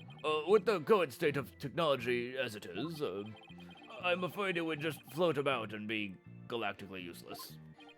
Well, that's a galactic bummer. I see. So you rushed to the boarding lounge to your space-age pogo stick. And when you got to the scene, what did you see? Space-age pogo stick. Get him. Hold it! VI control room. Let's see. According to this diagram, you didn't have to go through the control room to get to boarding lounge 1. It looks like you could have gone from the southern corridor as well. And it would probably equidistant. Yes, but in her haste, Detective Arm rushed ahead of me towards the control room. All I could do was merely follow behind her. I see. So we picked in the boarding lounge from the control room door, and That is sus. Why would she run towards the door when she doesn't have access to it? I'm still gonna press, but 2 is sus. So you couldn't see who that figure was clearly or what they were doing? Sadly, the only thing I could tell was that it was a person, standing motionless. Yes. Aye, the defendant. Yeah, the defendant, no doubt. Starring aghast at his deed. What other explanation is there? Duh, I'm so close. But without evidence, I can't prove the person's the third party. I don't really relish in this, and, I'd hate to say it, but I can only imagine the standing figure there must have been Starbuck. Well, Blackwell also saw a suspicious figure in the lounge. But she gave the statement that it was too dark to see the person's face clearly. Did you see the figure's face clearly? No, not clearly. The light they were holding illuminated the area around their feet at the time. But other than that, I could see little else. That's why I could see Taryn, but I couldn't see who the other person was. So for all you know, it might not have been Mr. Starbuck. Isn't that correct? I would like to believe that. Starbuck isn't the type of man who's capable of murder. Objection! When the witness entered the boarding lounge, there was no third person there. Isn't that correct, Great Space Center Director? Oh, yes, that's right. Only Starbuck and Tarum were there by that time. After we peeked in, the lounge suddenly went dark, and the figure vanished. You mean they disappeared? That's odd. Objection! Yes, the reason the figure appeared to vanish is because it was the defendant. When the witnesses weren't looking, he fell to the floor and feigned unconscious. Hold it! Hold on. Director Cosmos, did you even take your eyes off the scene? Just for a brief instant. About as long as it takes for a shooting star to go by. If you took your eyes off the scene, then this third person could have escaped during that time. But what escape route could this person have used? The direction opposite of the control room, the southern door to the elevators. There's no security lock on that door, so it would have been possible to escape that way. Objection! All things are possible, right, Dono? The real question is, do you have any proof? If it were talking possibilities, we could each profess whatever we'd like. An inmate who used to be at a university professor and lunar researcher used to say that there is a kingdom of little green men who live under the surface of the moon. As long as they don't punish us in the name of said moon for what we've done to it. But I say, where's your proof that this quaint kingdom exists? He's calling your theory a work of fiction, boss. And he's right. I don't have any proof yet. Still, the southern door was a possible escape route. I better make a mental note of that. Dr. Cosmos, may I ask you a question? Yes? Why did you look away from the boarding lounge? Oh, that's actually another tale of bravery behind the answer to that. Well, I say. It was when Detective Arms saw the figure and raised her gun. Being a great humanitarian and protector of mankind, I tried to stop her. What? You're saying Detective Arm raised her gun as soon as she saw the figure? I imagine her instincts as a detective told her that they were the killer. Huh. I don't know about that. And you were able to prevent Detective Arm from firing her gun? I'm afraid I was too late. I was unable to stop her. She identified herself clearly, and then she fired 2 warning shots at the shadowy figure. Oh, 2. Interesting. Oh, this information about Detective Arm's actions sounds critically important. Please add it to your testimony.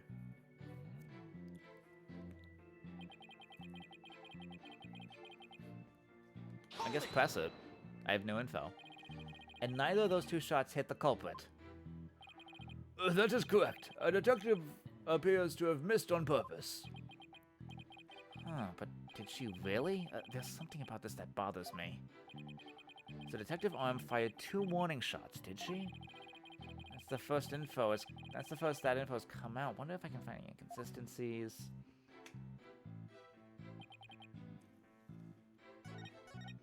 Okay, so that's...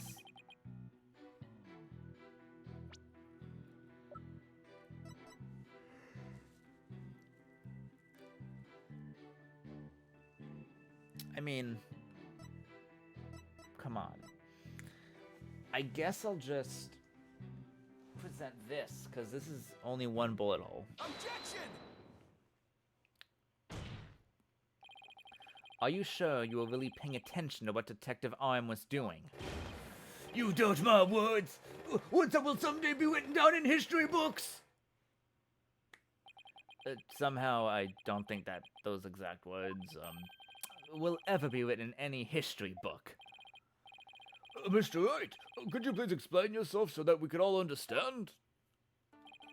You say that Detective Arm fired 2 warning shots, and yet only 1 bullet hole was ever found at the scene. What?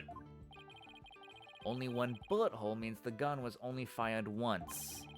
And yet Director Cosmos is saying Detective Arm fired 2 shots. No editor would allow such a glaring contradiction in a history book. Objection! Unfortunately for you, the witness's words are true. We confirm that 2 shots were fired from Detective Arm's gun. Objection! But there was only 1 bullet hole at the crime scene. Where did the other bullet hole vanish to?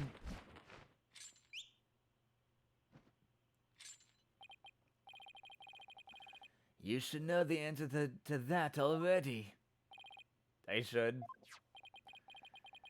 During the previous trial, a certain oxygen tank was presented as evidence. We've already discovered that it was ruptured in the lounge, have we not? Well, it appears that the thing that ruptured it was a bullet. A bullet that was found near the tank, to be precise. This bullet was fired from a... Wow, a 38 caliber gun. This bullet was fired from a 38 caliber gun, the same caliber as the detective's gun. What? What?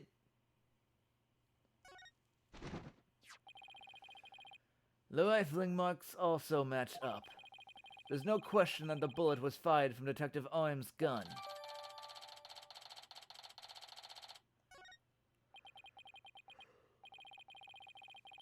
Rifling marks, they're like a gun's fingerprints on a bullet, correct? And examining the rifling marks on a bullet can tell us the gun it was fired from. One of the bullets detectives fired found its way into the holographic image display, and the other bullet came to a stop near the victim's oxygen tank. The victim's oxygen. The evidence confirms the director's statement about the detective firing 2 shots. My beautiful contradiction. God. Oh, God. So that bullet hole was from a .38 caliber, huh? I'd better update the record. So where'd the small bullet come from? Very good. Now we know the fate of both of the shots that Detective Arm fired. Mr. Wright, does that clear up all your questions? Detective Arm fired 2 warning shots. One hit the holographic display and the other hit the oxygen tank. Does that really clear up everything about what happened at the scene? No. No, Your Honor, it doesn't. Detective Arm fired 2 warning shots from a .38 caliber gun. But that doesn't explain the existence of a certain piece of evidence found at the scene. A piece. That points to the existence of a third person. Oh? Very well, but it won't do to keep us waiting, Mr. Wright. What piece of evidence suggests the possibility of a third person at the scene? A smaller bullet. And what is that metal pellet supposed to be? Just a little something of great importance we found at the crime scene, Your Honor. You found it where? On a floor gutter at the crime scene. It looks like the police and prosecution both missed it. Furthermore, this is a 10 caliber bullet, making it much smaller than the one in Detective Arm's 38 calibers. That means... Exactly. One more person must have been there in the lounge. A third person who had a gun that could fire a 10 caliber bullet. Good.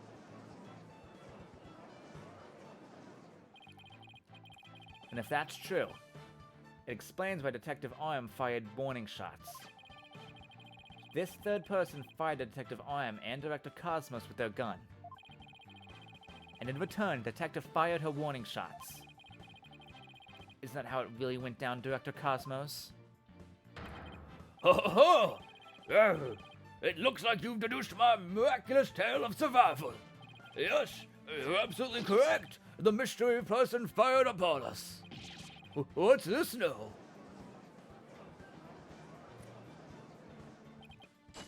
What? You never breathed a word of any of this to me before. Yeah, ha ha ha! Well, at least great men have a secret or two, don't you know? Foolish old geezer. So Director Cosmos really has been hiding the presence of a third person all along. Director Cosmos, I want you to testify to the court of what you really saw. You may be a very great man, but in my courtroom, you are just another witness. You may receive special treatment here. You won't receive special treatment here. That's the opposite of what I wanted to say. Now, please give accurate testimony. Yeah, well, I suppose.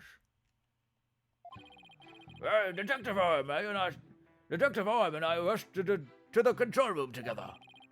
In the lounge, we saw a figure standing in the middle of the room, down on the floor.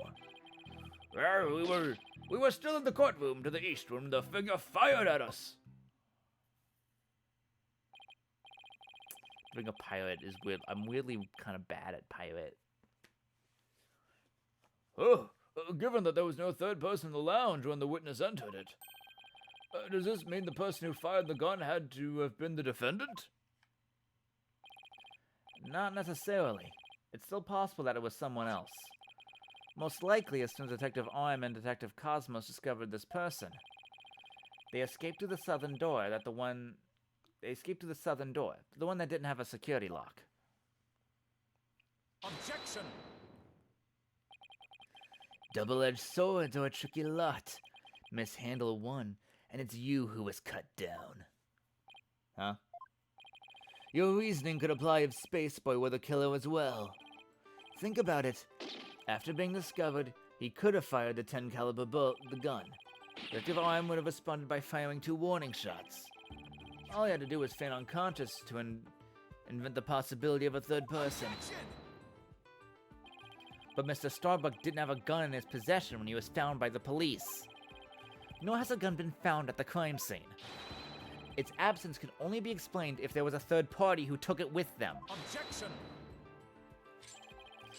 Recall the existence of a trash chute in the boarding lounge. The defendant could have simply thrown the gun down the chute. Objection! Well, is it? But you can't deny the possibility of a third person leaving with the weapon. Objection! It's up to you to prove that possibility. And I trust you haven't forgotten my little piece of decisive evidence. What evidence? Why, the detonator switch that was found in Mr. Starbuck's pocket, naturally. The most compelling evidence of all that tells he is the culprit. I did forget all about that. Look, your baldness. How deliciously obvious it is that the lack of evidence to rival mine. Wow, he sliced our third-person theory to ribbons and served it to us. Just like that. Yes, well, I have a question of my own, actually. That bullet that the mysterious figure shot, what did it hit, exactly?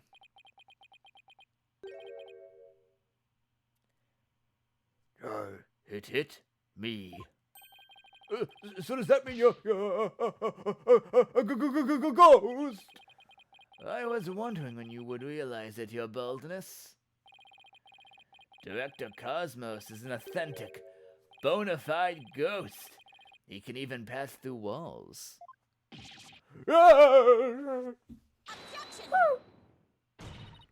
Prosecutor Blackquill, shame on you for teasing the nice old gentleman. Huh. Your baldness, it was all in jest. Please show yourself again.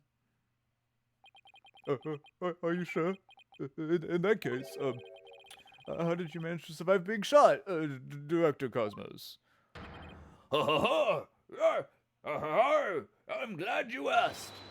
It was a miracle befitting a great history-making figure such as myself. The bullet hit my glorious Medal of Honor, where it ricocheted, thus saving my life. What?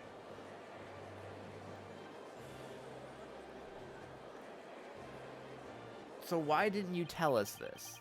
That's unbelievable. I have to check this out. Oh, wow. Look at that. That's one extra Gaiaxa star. The odds are literally astronomical. I guess it really was a miracle. It's beginning to really feel like the Cosmos is watching out for Director Cosmos. But why did you conceal this information, Director Cosmos? A great man such as myself has to hide things on occasion, no matter how much it hurts. It is the plight of the truly great. It may be hard for this generation to understand. I don't know, but it sounds fishy to me. What else is he hiding? Let's just cross-examine him and see what else we can find out. Now then, Mr. Wright, your cross-examination, please.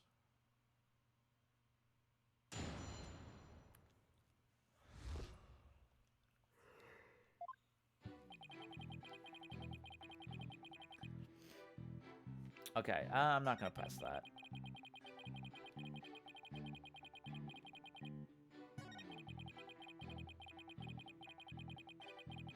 That's the new information. I'm gonna press that.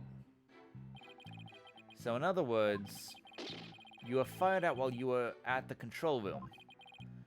That is correct. There's something not quite right about that. Director Cosmos, the bullet this person fired hit you, isn't that right? Yes, it was a miracle befitting a great history-making figure such as myself. The bullet hit the figure, fired it. What? The bullet the figure fired hit me while I was in the control room. But it was the Cosmos would have it. The bullet bounced off my glorious Medal of Honor. In that case, the bullet should have wound up somewhere around the control room. Okay, so Director Cosmos was in the control room to the east. And while he was there, he was shot by someone with a 10 caliber gun? But the bullet hit his medal, so he was able to escape with his life. He's a very lucky man. No wonder people think he's great. Hey, I'm pretty lucky myself. So if he's a great man, then I'm king of all the cosmos.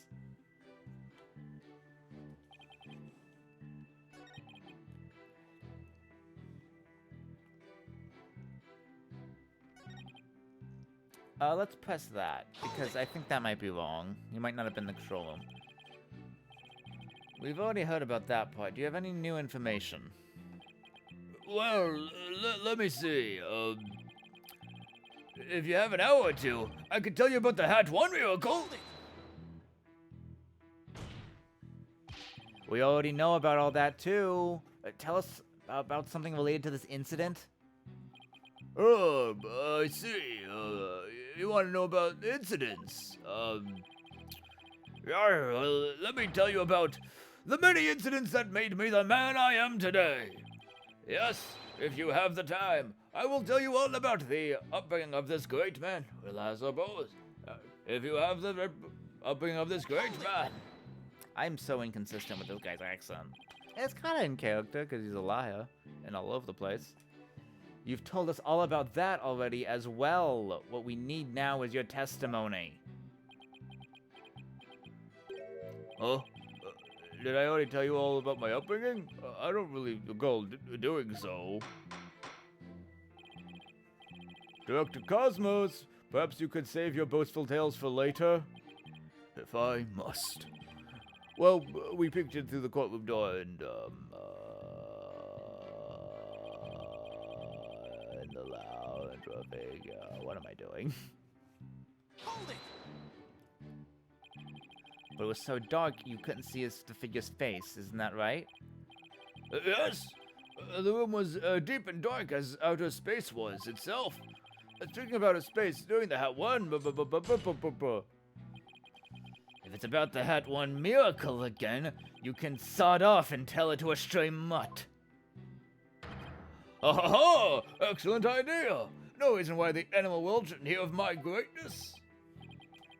And so they shall, but first your testimony?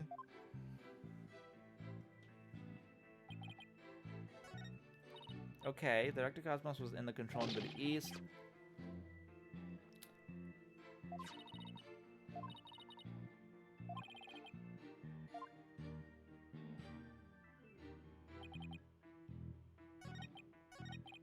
Did I press this? I thought I did. That is correct.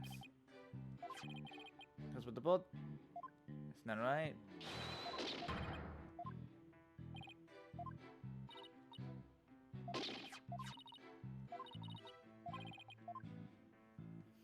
Okay.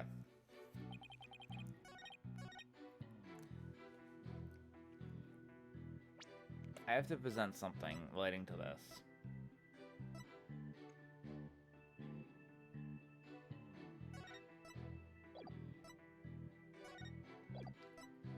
What is relating?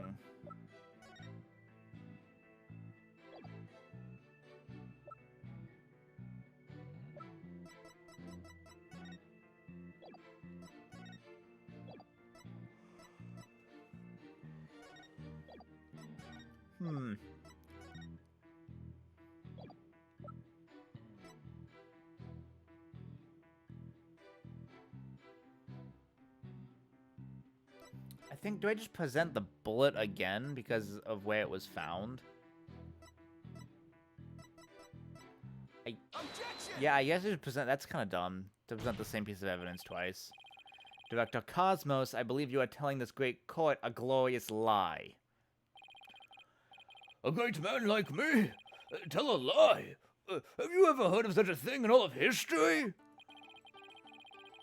My accusations is based off of the positions of the people who are in the lounge. I need another sip of water.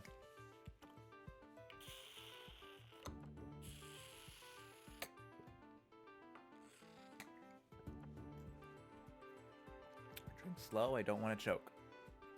According to your testimony, you and Detective Arm were near the control room door, and the mystery figure was standing in the middle of the boarding lounge. If, as you say, the figure fired a gun at you from this position, then the bullet would have traveled in this direction. However, we found the 10 caliber bullet here.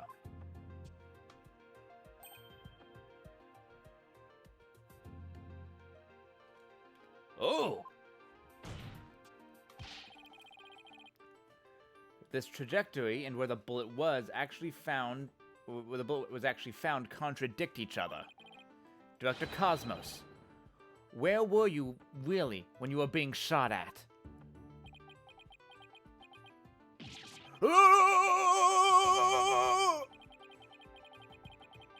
Ladies and gentlemen, I present you the human merry-go-round. Objection! Don't tell me you've forgotten already. Didn't the witness himself just tell you the bullet hit his metal? Of this, there is no mistake. Objection! But in that case, the bullet should have been found near the east side of the room. Are you trying to say that you can explain this inconsistency? Of course. I didn't think so. What? Oh, great Director Cosmos. Yes? Is there something you'd like me to expound upon? You're, in fact, not in the control room to the east, were you? You were looking into the lounge from the door to the south, is that not right? Oh! What are you getting at? That's my contradiction. I figured that out first. Use your brain? Your head must have some use other than housing that bird's nest. Bird's nest? Why does everyone pick on my hair? Director Cosmos and the detective witnessed the scene from the southern door. The killer fired at them, and that is why the bullet was found in the south. That makes sense, actually. Also, the witness being at the southern door is rather favorable for the prosecution. Huh? I've got a bad feeling about this. How about it, Director, if you don't tell the truth this time?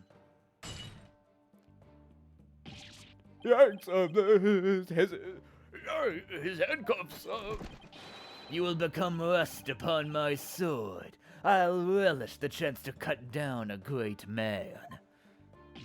All right, I'll tell you the truth. Just put your sword away. You are correct. I, the great Yuri Cosmos. I was looking into the room from the southern door. What?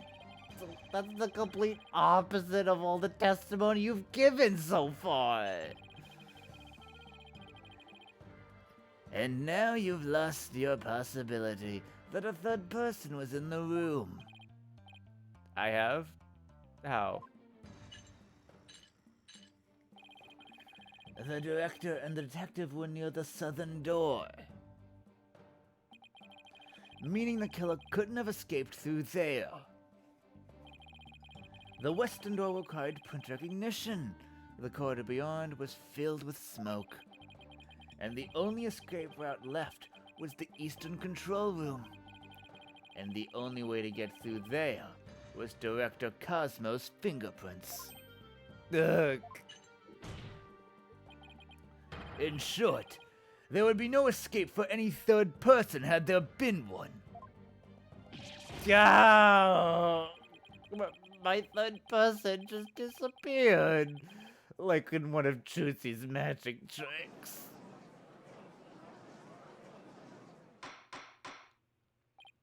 Order in the court. Director Cosmos, why did you tell such an outrageous lie? You were covering for the defendant. Isn't that right? Yes. It was all for the love of my men.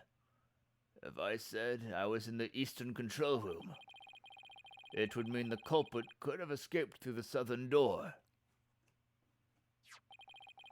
It would have meant that there could have been a third person.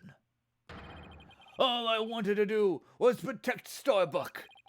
I said I was in the control room to invent an escape route for a third person. What a convoluted lie. Tell me about it. Was he really covering for the defendant?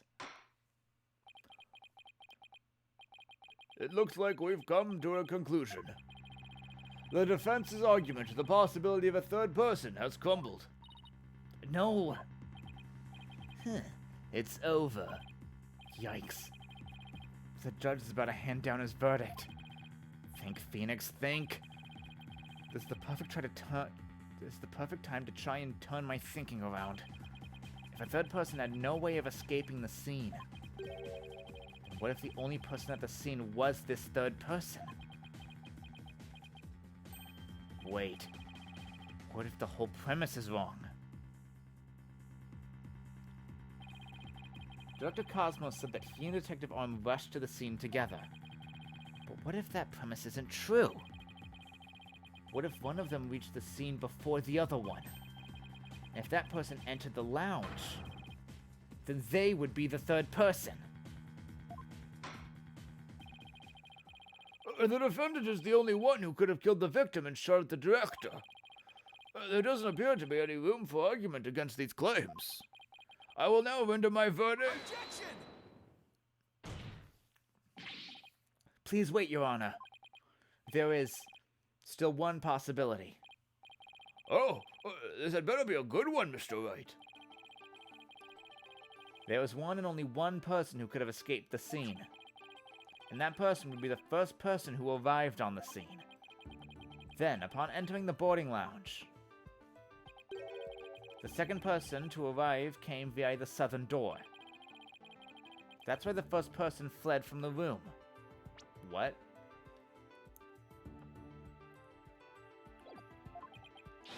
Using an escape rope that was accessible only to them. Are we accusing the captain here? I don't think he did it, but... You know what? Phoenix Wright bluffing, I get it. Very well, let's hear more about this theory. Who was the other person who could have escaped from the boarding lounge?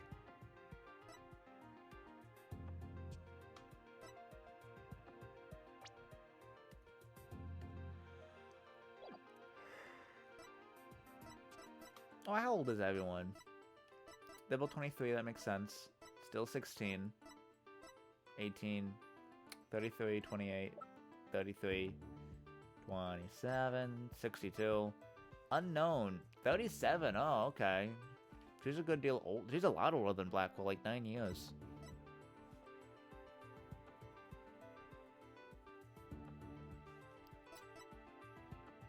Probably Yuri. Take that! What? But that's... Mr. Wright, what are you claiming here? Of all the people who were at the scene, only the witness could have escaped. The director is the only one with the authority to open the control room door, after all. But that means... Exactly. The true identity of the third person is our current witness, Director Yuri Cosmos. What? What?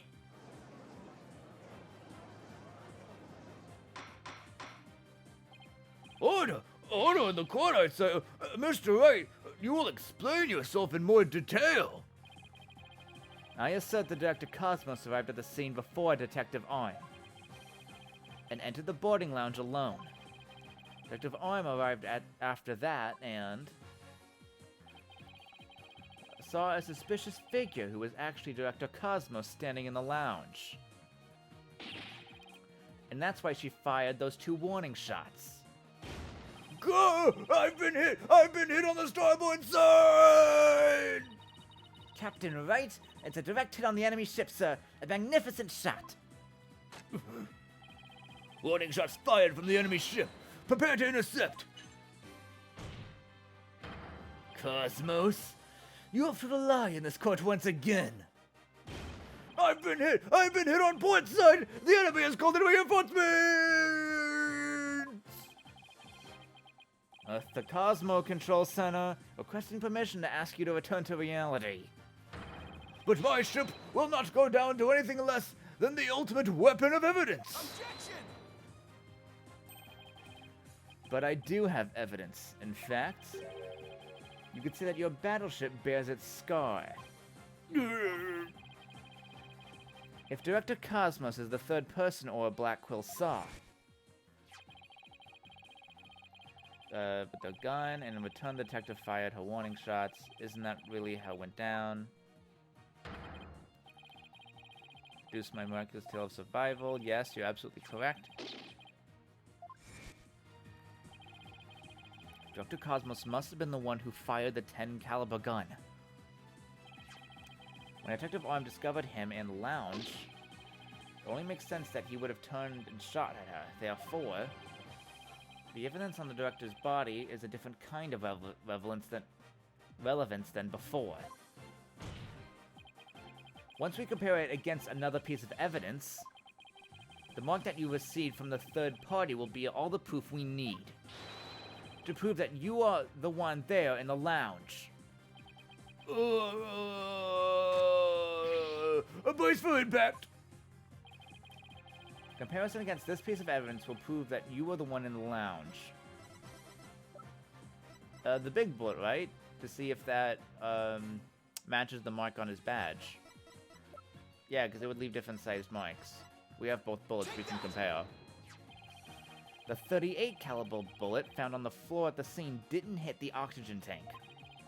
It hit Director Cosmos' metal. If we have the ricochet mark on the metal analyzed, I'm sure the caliber will match. If that mark proves to be from a 38 caliber bullet, it will prove that that you are the third person we've been looking for. My bridge is destroyed! Losing altitude! All hands abandon ship! If that's true, then what about the bullet that hit the oxygen tank? It was the 10 caliber bullet. In other words, it was the bullet fired by Yuri Cosmos. Isn't that right, Director? No! You've got it all wrong! What? The enigmas have... The engines have started again! It's a miracle! I'm not going down yet! Witness, stop this at once and confess the truth! If you don't want the history book to say you're a great... If you don't want the history book to say that a great man was a great liar, then accept your fate and tell the truth. Are you giving me orders? Me? The great director of the Cosmos Space Center? But the cosmos revolves around me!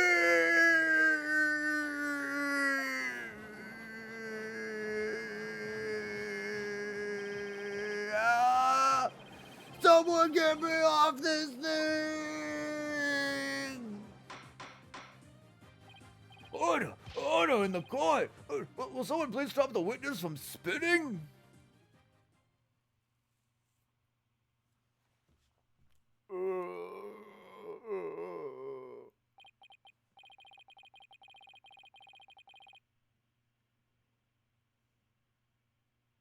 Got it, text.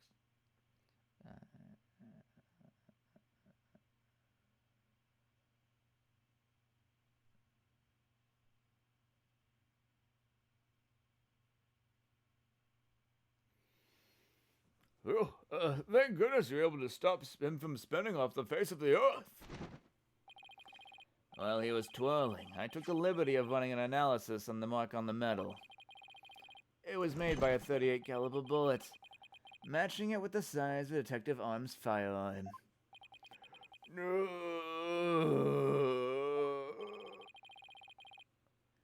Are you ready to confess the truth, witness? No, you've got it all wrong. This is just a misunderstanding. Is he going to start piling more on Is he going to start piling on more lies? And looks like it. But no matter how many lies he tells, I'll just expose them one by one. I'll make that big liar tell the truth. So he's definitely bad. I don't know if he's the killer. But he's definitely involved. What time is it? It's only like 2 hours. Yeah, honestly, I think I can finish this case real quick. And that's like 2 streams for this case. That's pretty good. Director Cosmos, a new possibility has been presented by the defense. They are claiming that you were this third person. Forgive me, I'm so sorry. Yes, so the great pioneer of space development is revealed to be just another fubalist cur. I only have one question for the likes of you. Shall I send you off quickly or very quickly? Gone on again! The evidence doesn't lie, Director Cosmos. So don't try to talk your way out of this. Fine, I'll tell the truth. It's all just as you said, Mr. Wright. It's true. I was there in the boarding lounge. I got there before Detective Oim, and when she arrived, she fired warning shots at me. I was afraid people would mistake me for the killer, so I escaped to the control room. I then went past the elevators and all the way around the boarding lounge once again. I came up behind Detective Oim and pretended to be the second one on the scene. What a troublesome old man you are, with such convoluted deeds and thoughts. Oh, I see. So then, are you still insisting that you did not kill the victim? Of course I am. When I arrived at the lounge alone, I saw the true killer. The great Yuri Cosmos was a history-making witness. Now hold on just a moment. We just proved a few minutes ago that the third person that Mr. Starbuck and Mr. Or Blackquill saw was you. No, it wasn't me. I saw the person as well. If I were the killer, why would I like to cover for Starbuck? I would just leave him to take the fall. That is an excellent point. All I wanted was to protect Starbuck.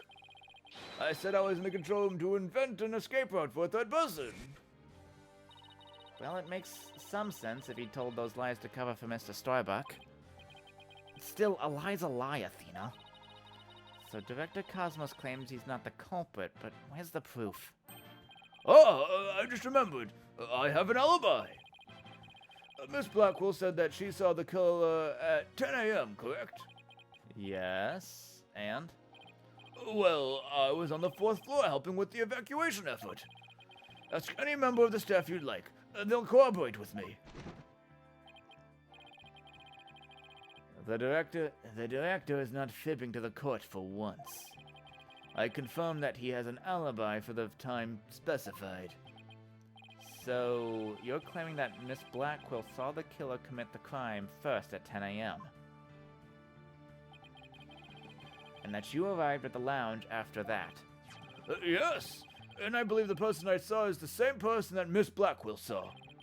Although it was pitch black, so it was more of a shadowy figure and less of a person. And I couldn't actually see their face, but I was definitely the silhouette of an Earthling. As long as he has an alibi. You can't very well claim Director Cosmos was the killer. No, we can't. Then again, maybe we don't need to yet. I wonder if he was really covering for Mr. Starbuck. Your Honor, the defense moves to have the director testify about the person he saw. Oh, very well. Director Cosmos, your testimony, please. Yeah, if you wanted to help him, why don't you just tell the truth in the first place? That would help a lot. As I tried to enter the lounge, the true killer inside the gun fired a... The true killer inside fired a gun at me. As I tried to enter the lounge, the true killer inside... I hid to avoid getting shot. But when I tried to get another look, they had vanished into thin air. It was near the elevator side door, and when the launch pad... It was near the elevator side door... Well, the launch pad 1 door. And the control room door should have been shut tight to the killer. So you were shot at by the killer as well. And then they just... So wait, like a 4th shot? What are you... I guess maybe he didn't shoot the gun. Because we still don't know where that 10mm gun came from. Yes, though luckily no harm came to my glorious body. Unfortunately, the bullet hit Tarian's oxygen tank. I know because I heard a pang. Well, that must have been the sound of that tank being ruptured. Wait, but I thought the bullet hit his metal. That was Detective Arm's bullet, remember? Right. What a mess this is turning into. So, let's see. Director Cosmos is claiming that when he found Mr. Taran and his killer, the culprit shot a 10 caliber bullet at him. Right, but it actually hit Mr. Taran's oxygen tank and ruptured it. However the hell that happened. Because that's some, that's a pretty bad mess. And then the killer disappeared and the director went into the boarding lounge. When Detective Arm caught up and fired those warning shots at him. Judging by his metal, it looks like one of them almost took him out too. Good summary, but that doesn't quite explain where our mystery killer went. Dr. Cosmos, I was wondering if you could elaborate when the figure disappeared.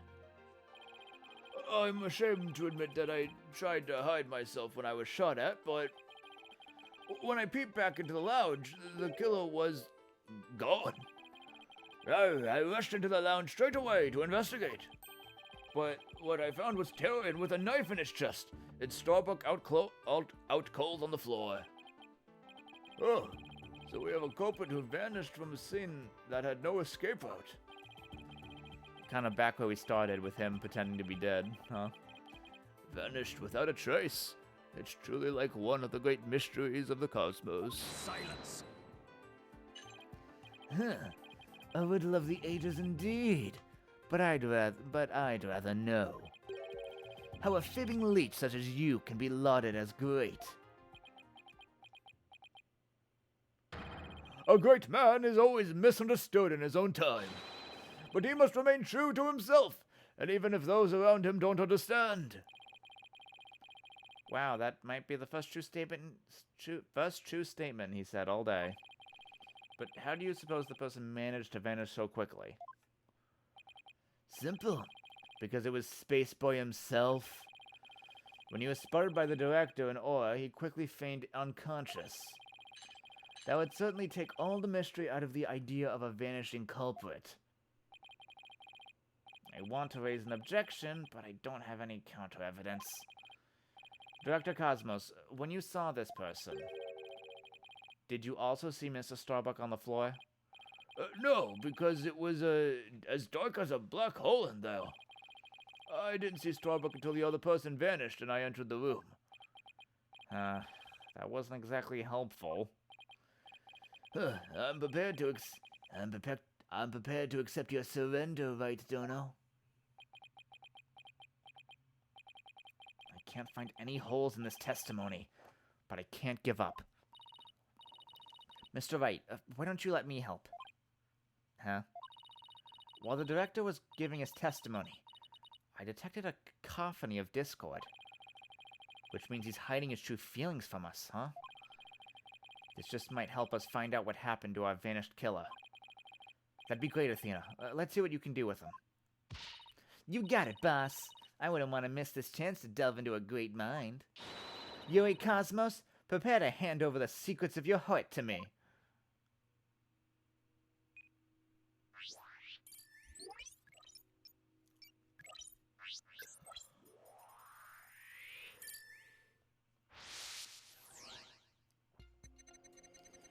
As I tried to enter the lounge, the true killer inside fired a gun at me. That's a lot of emotions. He was both mad, surprised, and sad.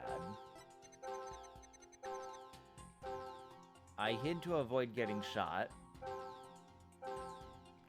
That is one mobile segue. But when I tried to get another look, they had vanished into thin air.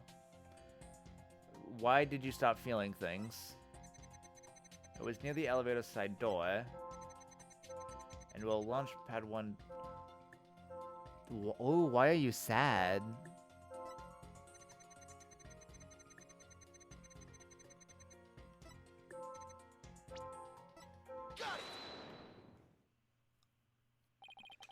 Correct me if I'm wrong, but you seem to be afraid of the launch pad door. The great Yuri Cosmos? Afraid? And what basis do you have for that outlandish accusation? Whether I have any basis or not, you seem to be quite distressed by it. I'm most certainly not. Director Cosmos, there's something about the launch pad door you're not telling us, isn't there?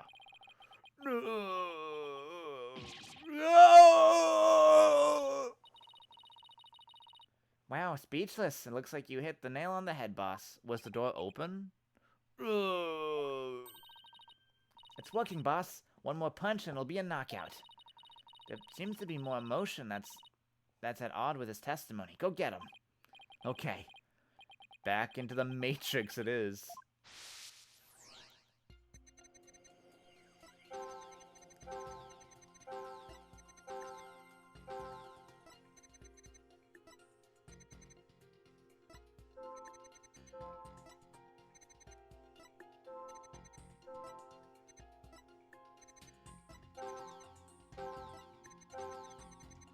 Yeah, why are you angry? I understand scared and surprised.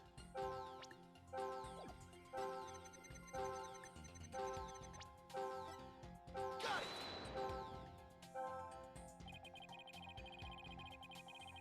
No, this is wrong. It's okay, so it's normal to be mad when you get shot at.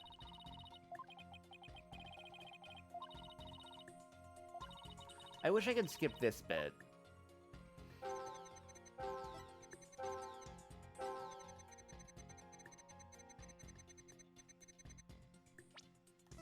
Got it. Yeah, why aren't you scared anymore?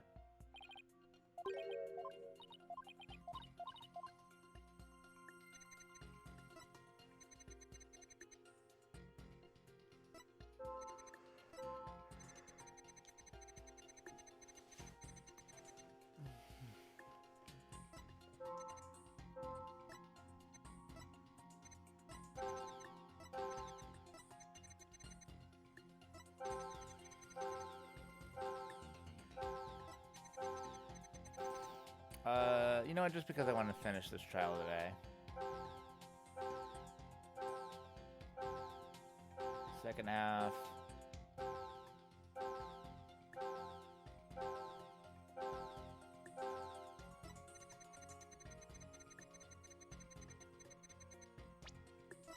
Got it. Oh, I would not have gotten that. I'm glad I looked that up. You must have thought it was very strange that the killer vanished into thin air. I did. That kind of thing just doesn't happen usually.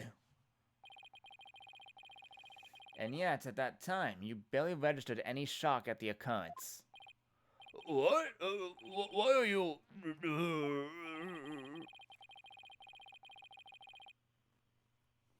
I can only think of one reason as to why you weren't surprised by the killer's vanishing act. You must have had a good idea of where they went, isn't that right? What? No, of course not. That's preposterous. Only I can enter the control room. And the area behind the launch pad door was filled with smoke, making it impassable. As for the southern door... I was standing right there. So there was nowhere for the killer to run to. Maybe or maybe not. You went into the room to check on Mr. Starbuck and Mr. Taryn, yes? What if the culprit took the opportunity to silently slip out through the southern door? I highly doubt it. As you recall, right after I entered the lounge, Detective I.M. came rushing towards it via herself, via the southern hallway. Anyone trying to escape through there would have been caught by her. And yet the director wasn't surprised by the killer vanishing. So you're absolutely sure that there was no escape route for the culprit to use? I'll just input those two pieces of data, and yes, just what I wanted to see. Presto changeo, less Discord. Looks like we're on the right track. Thanks, Athena. Now to make sense of what we've learned. Dr. Cosmos wasn't surprised that the culprit suddenly vanished from the lounge, which pointed to the possibility that he knew where the killer had escaped to. Furthermore, talking about the door to the launchpad made him uneasy. In other words, he's probably hiding something about the launchpad 1 door. When we put two pieces of it together, only one solution to this puzzle comes to mind. The door was open.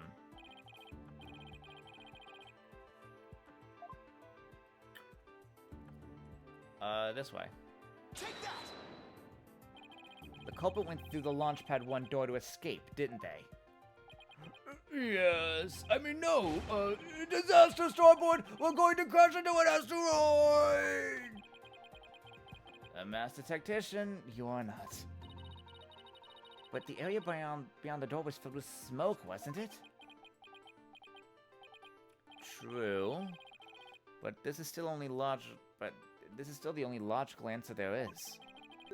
If we can just figure out what the director is hiding from Launchpad 1 door, we should be able to iron out the logical inconsistencies.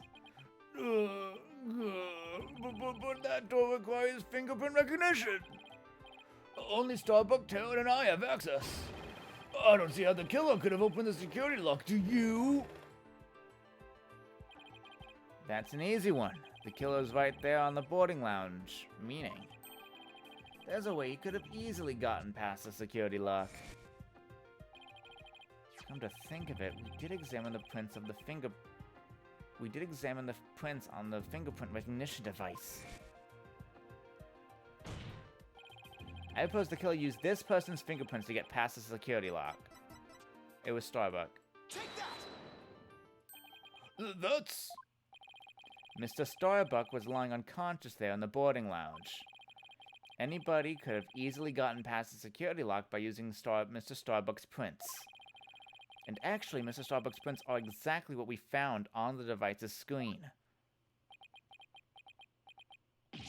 Oh! It looks like he does have something to hide about the Launchpad 1 door. And I'm betting it's got something to do with the culprit's escape route. But I don't have enough information to see the whole picture yet. You know, something just occurred to me. Would you like to hear it?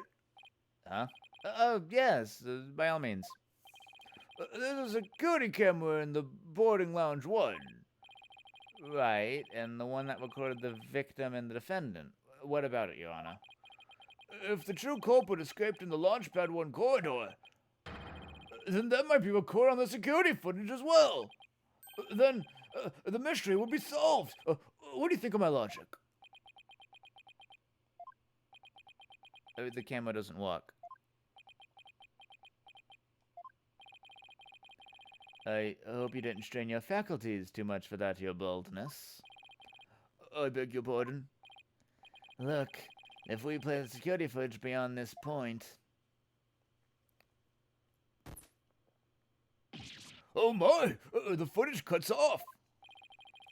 The camera was running on backup power, but apparently the power cables were damaged.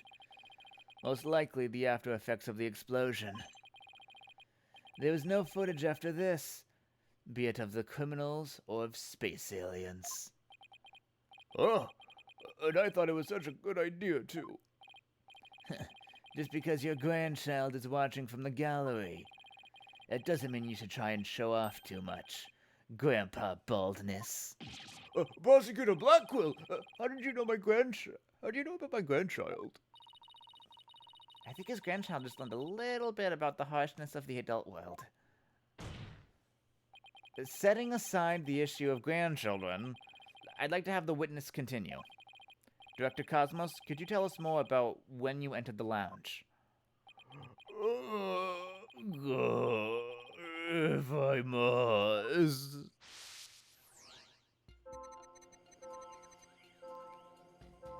He's sad about getting shot at. After the killer vanished, I went to the lounge. He's still sad. That's when the detective arm appeared from the elevator side door. He's surprised. And then he was shot at. Damn, girl's got no chill.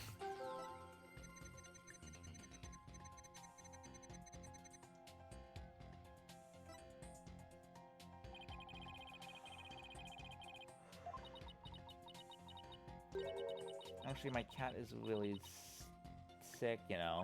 What? Oh. I'm very sorry to hear that. Athena has a cat. Cool. And, wait, you have a dog and a cat? You know, when you heard about my cat and about my dog, which story made you feel sadder? Exactly, that would be the natural reaction.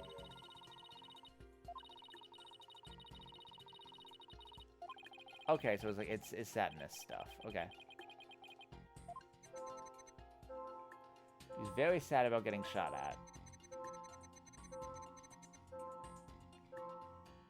He's still a little sad here for some reason.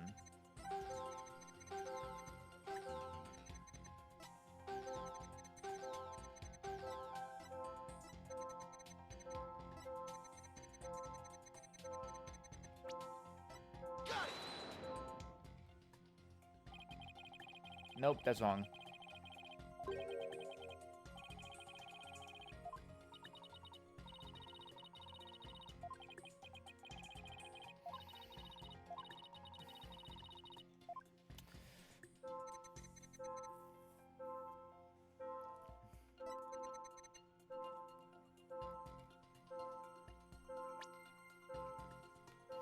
I don't know.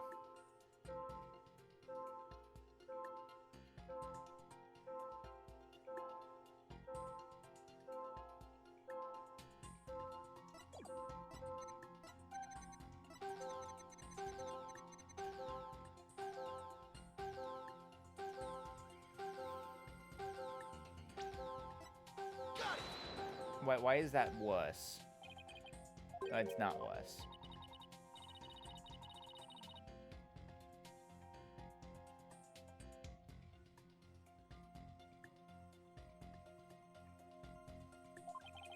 Oh, I'm surprised.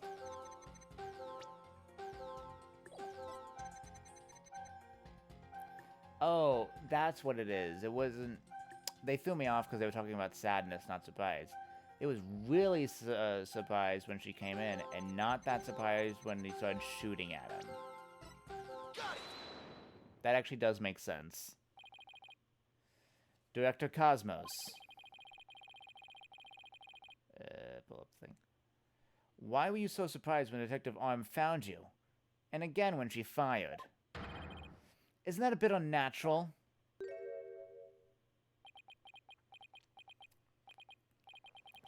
Sadly, even great men such as myself have ordinary human feelings.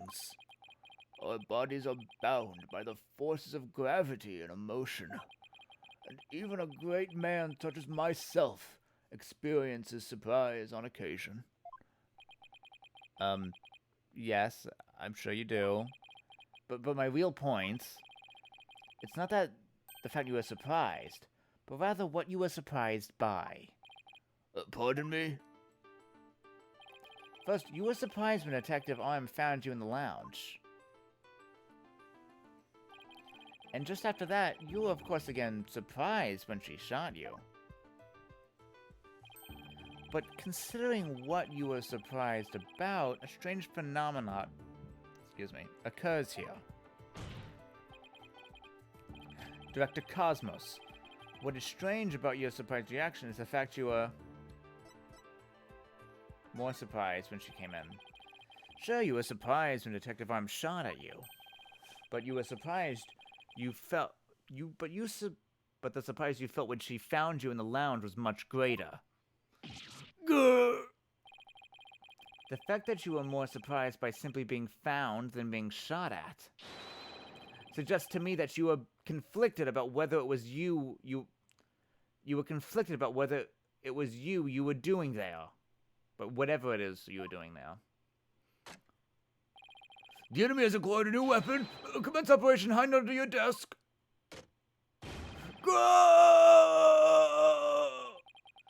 Please tell me I finally sunk his battleship. Nope, still one more to go. Boss, I'm getting less Discord now. That must mean he really is hiding something about that launch pad door. Whatever he's hiding most likely has something to do with the killer's escape. I wonder what it could be. If he's doing something suspicious around that door, maybe we can spot some change between before he came to the room and after? Detective Fulbright gave us a photo taken after the crime. Let's run a comparison. Let's see, this is... Oh. The knob is different. It's not up and down, it's left to right. Do we have a court record of the knob?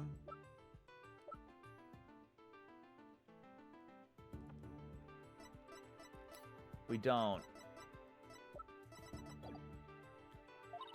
And this is how the door looked after the director entered the lounge. Yeah, the knob. Hey, look at that! There is a change.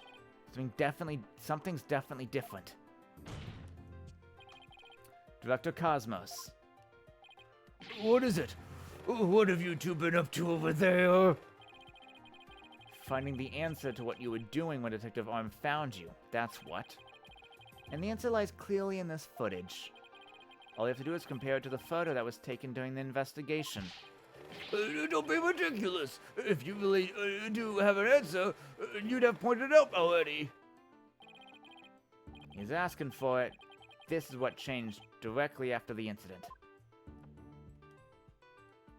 He was stabbed to death. This guy, he was stabbed to death.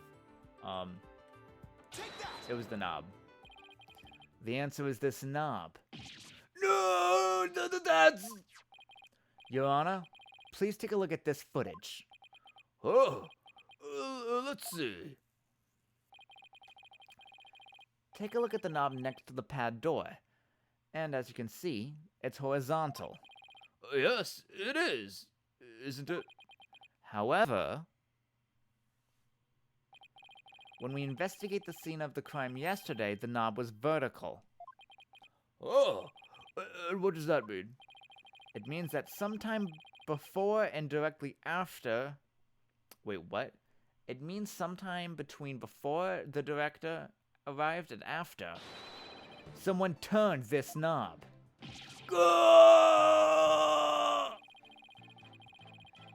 After the scene was discovered, you were the only one who could have turned the knob. Come on now, Director Cosmos. Let's hear what you have to say. What were you trying to do by turning that knob by the door? No, fine, I admit it. You're right, I did turn that knob. That knob is a safety lock meant to keep the launch pad in place. I was afraid there would be more explosives, so I wanted to move the launch pad away. You wanted to do what? Hey, didn't Punko tell us something about how they prepare for launch? They said that once the launch pad's fully assembled, it's moved to the launch site.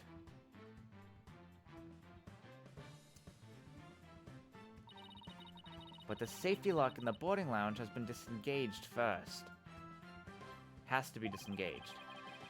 I guess that clears up what that knob is for.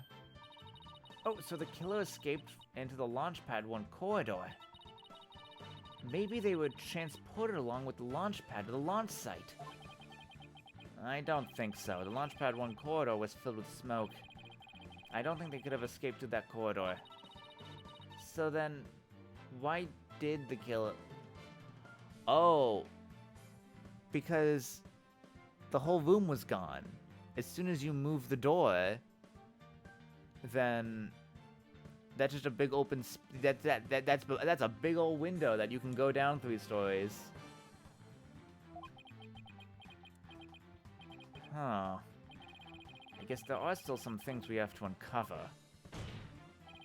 Director Cosmos, I request that you tell us about moving the launch pad in more detail. Fine, but listen carefully, for I'm about to give history-making testimony.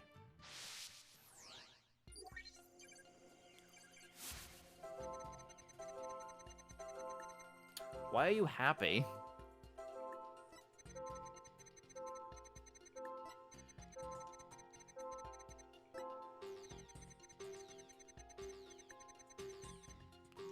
I don't know why you're mad there.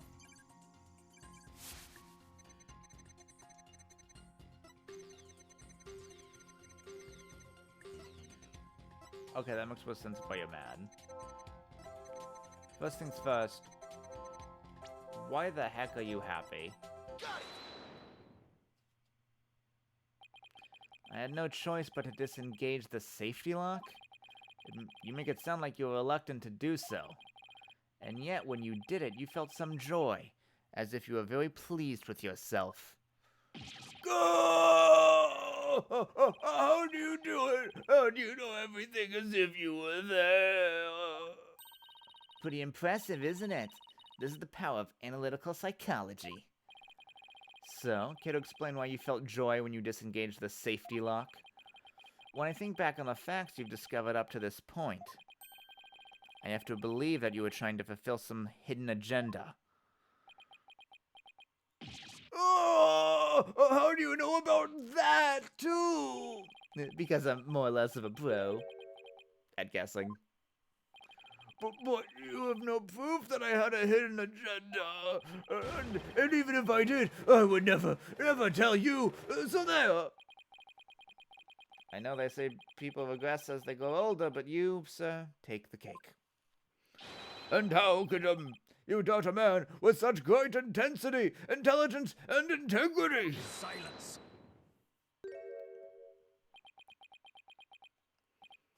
You, a man of integrity? Don't make me laugh. But Prosecutor Blackwell, what came over him all of a sudden? You've spouted nothing but falsities since you stepped onto the stand. You've not the kind of man that will be glorified in the annals of history. Not for greatness, anyway. Unless you consider great, befaced liar an honor. Liar! Oh, his words bite harder than his blade. You moved Launchpad 1 after the explosions? My, how naive you are. You fail to realize how even the facts themselves have betrayed you. You know, just a thought, but modern English can be your friend. And here's a thought for you. Immediately following the bombing, Launchpad was on the boarding lounge 1 side. The police confirmed this on the scene. What? Liar! So that means the director didn't move the launch pad? Curse my judgment for calling history's greatest liar to the witness stand. Let us leave him to indulge in his lies and war games to his heart's content. Liar! But it doesn't make sense. You can't deny that someone turned that knob. And once the safety lock was released, I'm sure the pad must have went somewhere. If we chase down the truth of this issue, we just might find where the real killer escaped to. Yeah. You're sure it must have went somewhere? We just might find out. Your arguments are nothing but conjecture, bluffing, and wishful thinking. Stop chasing your fantasies and see reality for what it really is. Or are you not man enough to, boy? Talk about hitting below the belt. The youngins these days. Ugh. I don't understand it. I'm sure Director Cosmos must have moved the launch pad. The knob was definitely turned after he came to the lounge. But the launch pad is right where it's supposed to be. Ugh. Wait a minute. Maybe I have it all backwards. What if the director turned the knob not to move the launch pad away, but to bring it back to where it was supposed to be? What are you blathering about? What if the launch pad was at the launch site before the incident? And then, after the incident, Director Cosmos moved it back to its usual spot. All he had to do was turn the knob to call the launch pad back. And it would be right where the police found it. Yeah. It came back.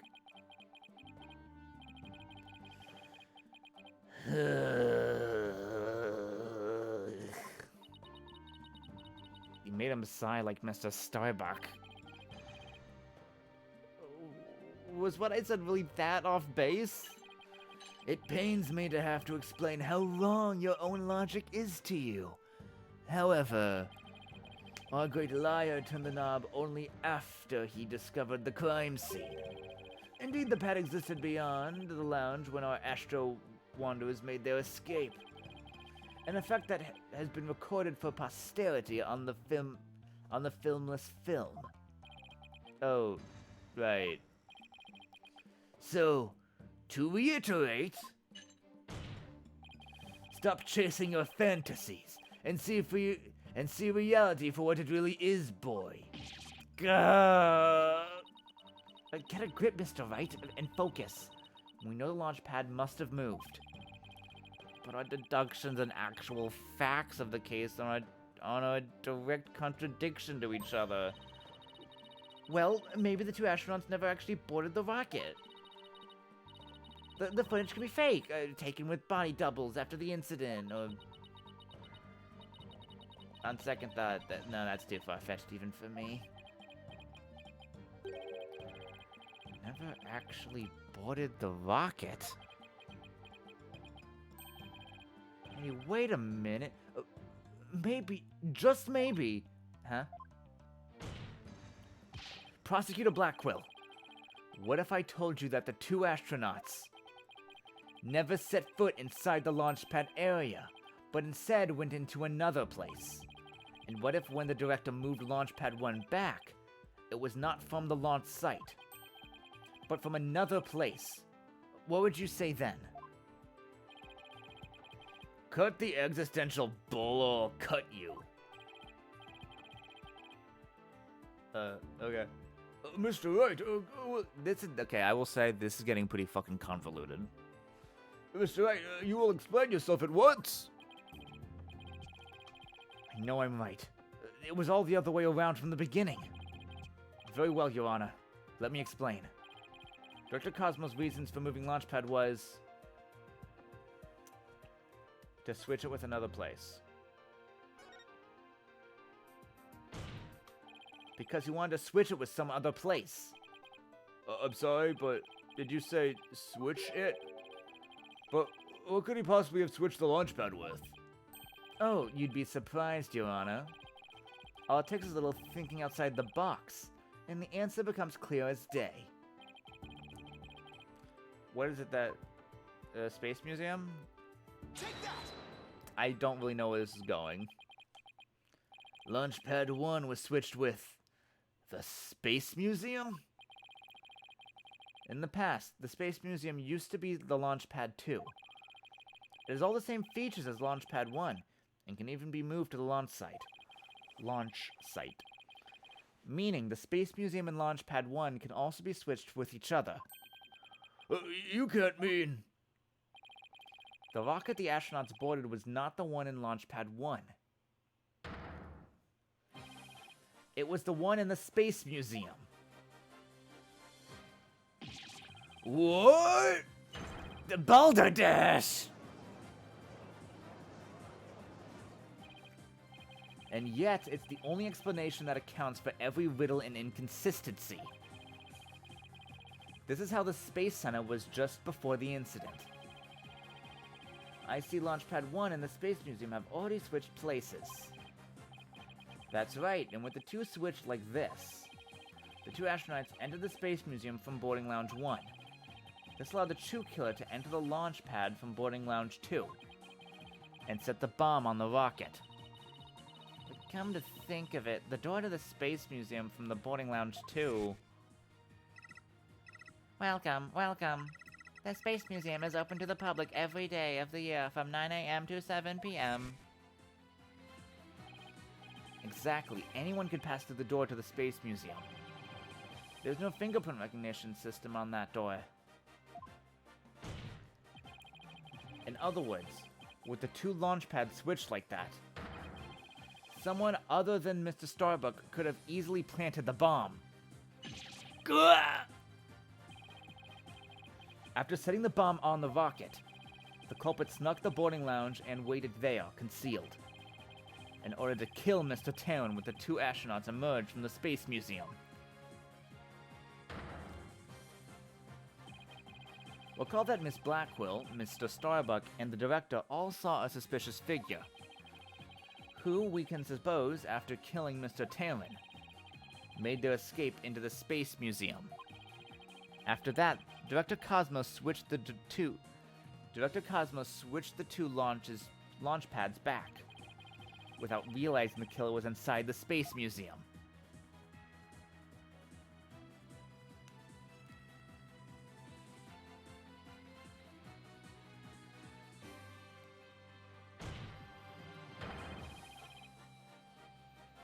Okay, interesting, a little dumb, but I'm with you. The killer then left the Space Museum and made a clean getaway. No! Right, Dono. I see you know how to handle a sword, and handle it well. Perhaps I should call you a sword master Bluff. I'm a seasoned warrior who has cut down many a prosecutor. Silence. But unless you can prove your theory, it's no better than a rusty sword.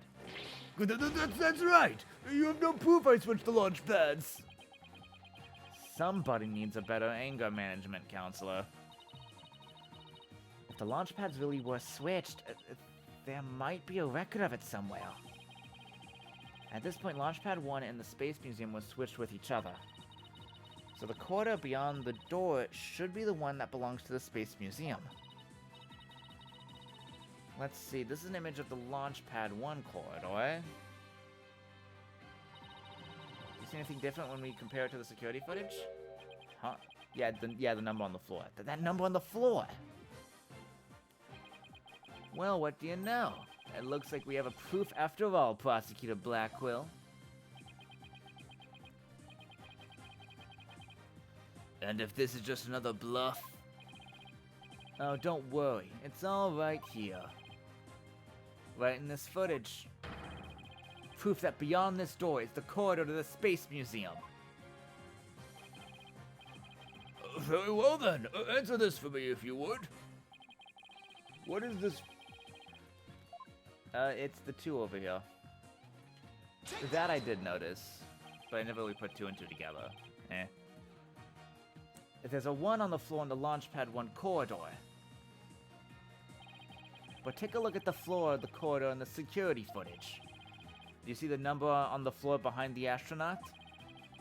It doesn't look like a 1, does it? That's because what you see is actually part of a 2. What? Why is it a 2 and not a 1? That's because the corridor you see is the 1 in the Space Museum. Or the 2 in the Space Museum. God!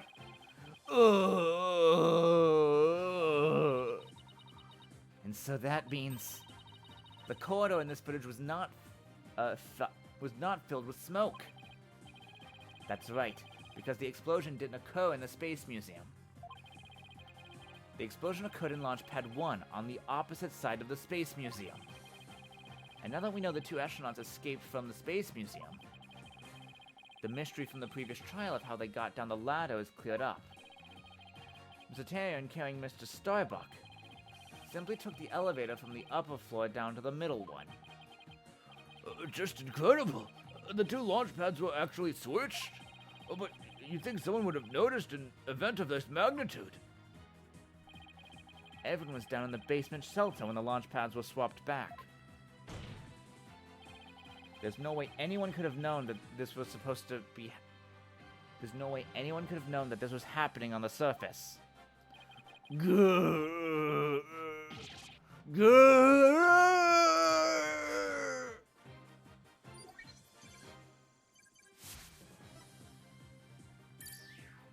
Bye-bye.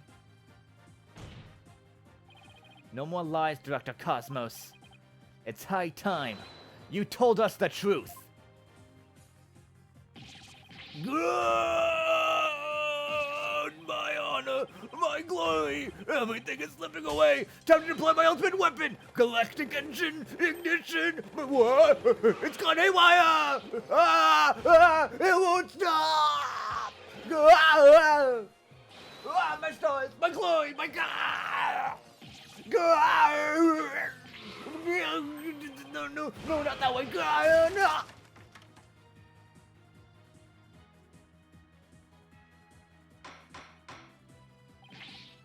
Oh, bailiff! On your street and after the witness!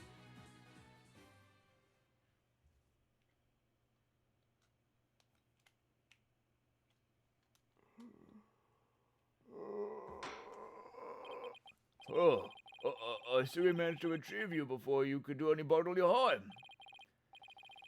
Director Cosmos, do you admit you switched the launch pads? I admit it's true. I switched the launch pad 1 for the Space Museum. Oh, it's good to hear your words. I can believe you for a change. Before you do, Your Honor, 2 things. First, we don't know if Mr. Tarrant had prior knowledge of the switch. As for Mr. Starbuck, he was unaware of his surroundings thanks to his medication. Either way, Mr. Tarrant would have realized the instant he stepped back into the Space Museum that it had to have been switched with Launchpad 1. So my first question is, if the Space Museum was perfectly fine, why did Mr. Tarrant feel the need to put such a dramatic display?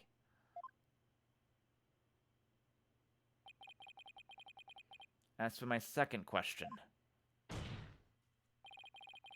I'd like Director Cosmos to tell us why he switched the 2 launch pads to begin with. Please, I can't. I exercise my right to remain silent. But I will say, my hands were tied. I was only doing what I could to keep my men from getting caught in the blast. The director is terrified. He must have one heck of a reason for not wanting to explain why. Probably not a good time to try and pry it out of him, huh?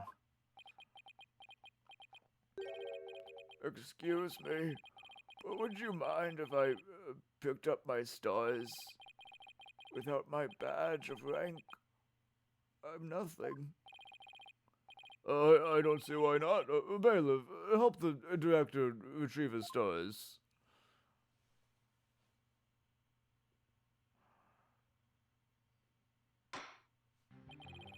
It appears the possibility of a culprit other than the defendant has presented itself.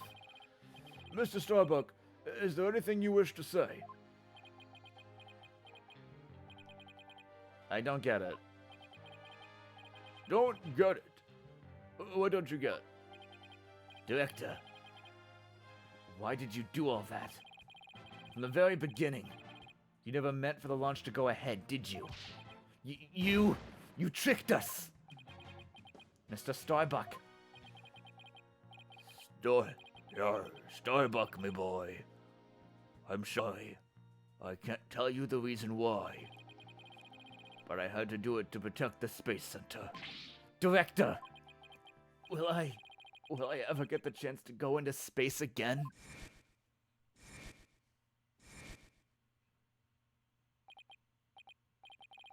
Yes, of course. I won't rest until it happens. I will get you into space again, my boy. Then the dream is still alive. Silence.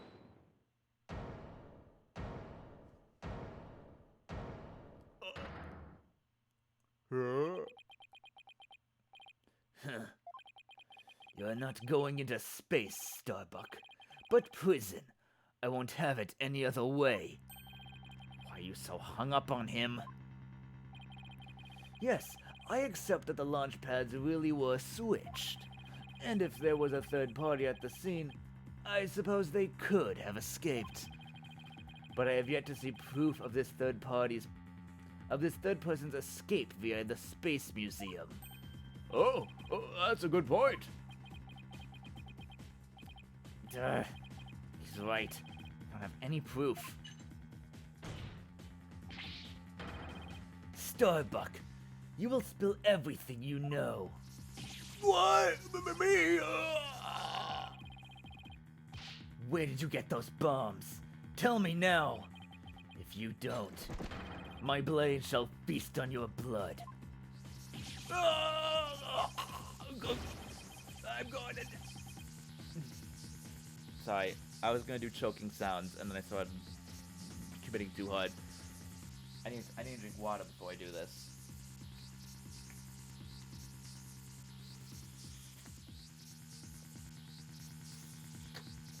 Hell of a thing to freeze on. If I'm going to die, I want to die in space. I have to do something. Solomon Starbuck, prepare yourself.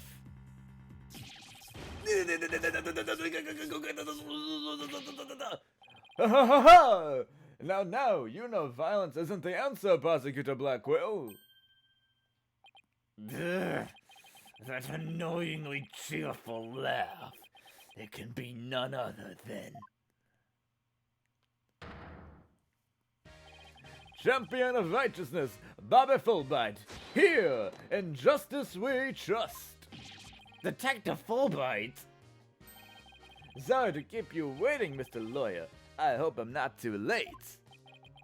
I don't believe it. I don't believe we had an appointment.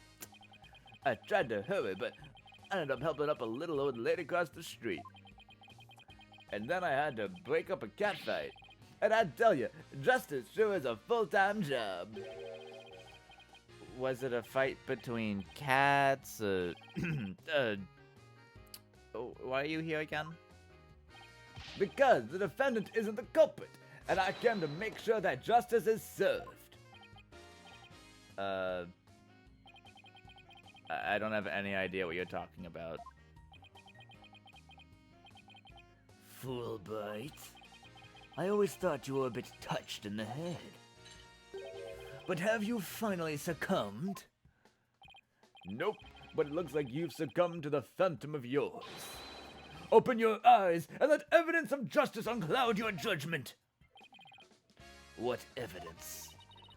Come to think of it, he did say something about finding us some evidence. Thanks to you, I feel a whole lot better now, and I've been able to get it off my chest. I'm gonna work extra hard to find that perfect piece of evidence for you. I didn't think he was serious, though. So what is it, Detective? Is it something that will prove Mr. Starbuck innocent? It is indeed. Have a look at this. What's this, a lighter? That's right, a lighter to have been used by the culprit, no less. The same museum's cleaning robot picked it up. It has the victim's Clay Terran's blood, along with the killer's fingerprints on it. What?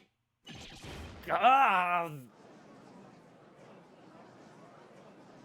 Wait, so whose fingerprints? Because I legit don't know who it could be. Order! Detective Fulbright, can I assume that the fingerprints don't belong to the defendant? You bet. Mr. Starbuck is totally innocent. This is it. This is just what I need.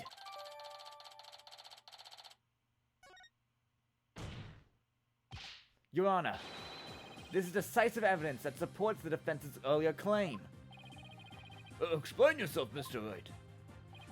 With pleasure, Your Honor. Recall where this lighter was found.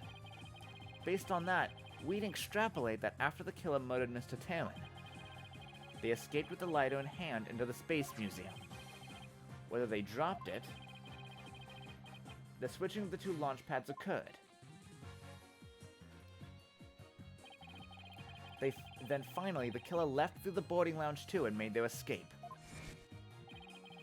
Meanwhile, Mr. Starbuck was found in boarding lounge 1 after the murder. a fact that Director Cosmos has testified to. Therefore, Mr. Starbuck couldn't have possibly been the one to drop the lighter there. Silence. But the defendant had free reign of the area until Director Cosmos appeared. Could he have not dropped the lighter in the Space Museum during that span of time? Objection! You'd like that to be true, wouldn't you? But Director Cosmos testified that right after he saw the mysterious figure with a lighter, he went into the lounge and found the unconscious Mr. Starbuck. In other words, Mr. Starbuck wouldn't have had the time to double back to the museum. No, Prosecutor Blackwell. This lighter could only have been dropped by the real killer. Grr. Most importantly, Mr. Starbuck's fingerprints were nowhere to be found on this lighter. Well, he also has gloves on, but ignore that. I think you understand what this means, don't you? This piece of evidence unequivocally proves that Mr. Starbuck wasn't the culprit.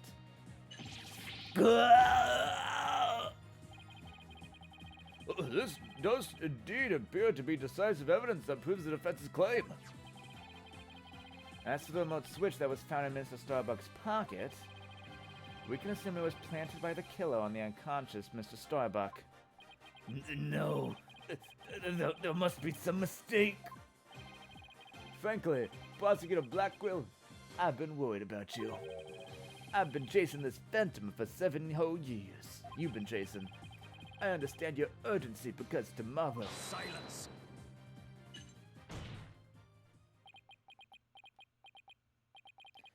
Fulbright, you promised never to speak of that. Huh? Tomorrow? What about tomorrow?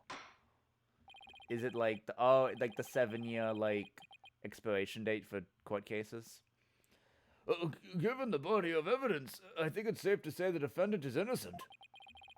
In light of the fact that it was impossible for him to have committed the crime, a few unanswered questions remain, so I'll look forward to seeing what you two uncover. But for now, the court defines defendant Solomon Starbuck.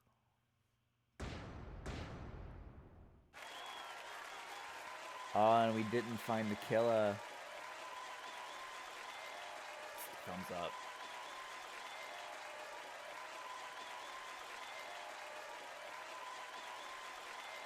Yay!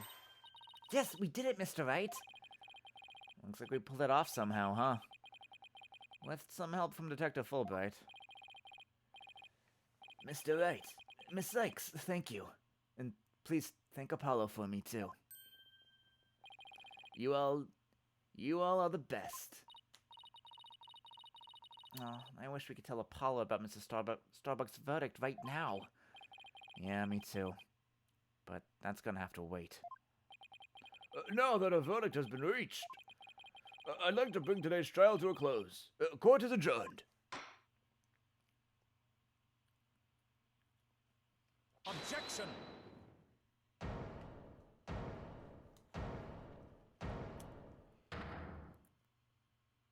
Can't let it go. It's too late to object, isn't it? It simply isn't possible. Something's wrong. Prosecutor Blackwell, are you dissatisfied with the verdict? Fulbright, what were the results of the fingerprint analysis for the lighter? Huh? The results?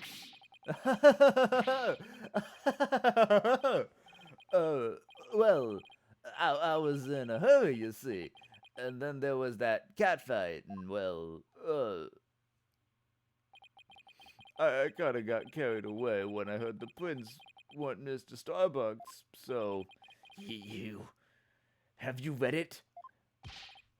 Prosecutor Blackwell, can you read out who the prince belonged to? Yeah, it was... Upon thorough analysis, the fingerprints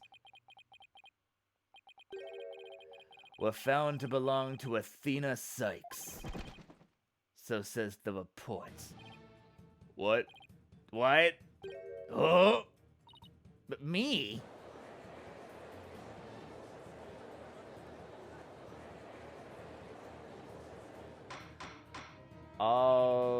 they technically foreshadowed this earlier with like, Athena, don't go touching stuff. You might get accused of murder. Maya Fey style. Order! Order, I say! Order! Miss Sykes, tell me you have an explanation for this. We just finished proving that this lighter could only belong to the killer. So finding your prints on it could only lead us to one grave conclusion. I don't know how it got on there, but I know I'm not the culprit. This can't be happening. We built up our argument piece by piece, and I don't think any of our reasoning was faulty. So how could it have led to this?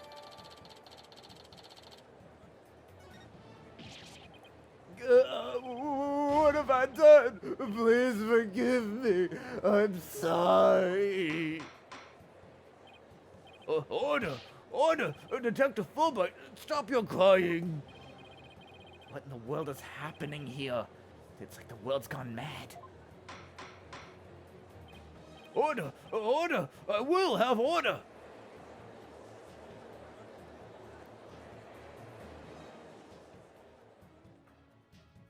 Alright, that's a good twist. Confusion spiraled into utter chaos. After all we'd fought for, the truth turned cruelly on us to accuse Athena of the crimes. Somewhere, somehow, everything had gone terribly wrong. We had stumbled over the edge of reason and into the jaws of a twisted darkness.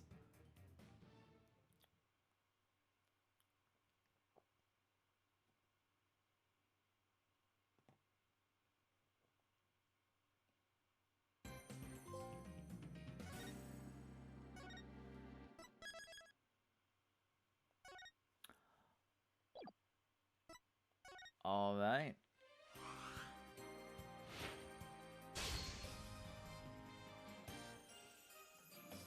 So next time, we start this. We get to see our boy Miles Edgeworth.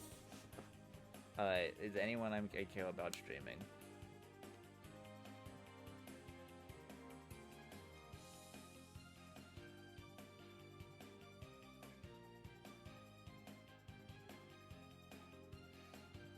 You know what?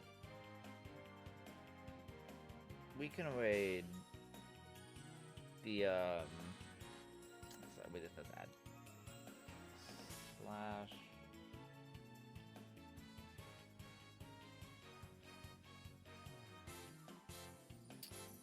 They have a long name. Oh, actually, it's not that bad. They're just woods. Seven the Vampire. Oi, he's a voice actor friends of mine. Go be nice to them. Oh, I was also playing Phoenix Wright, so it works out perfectly.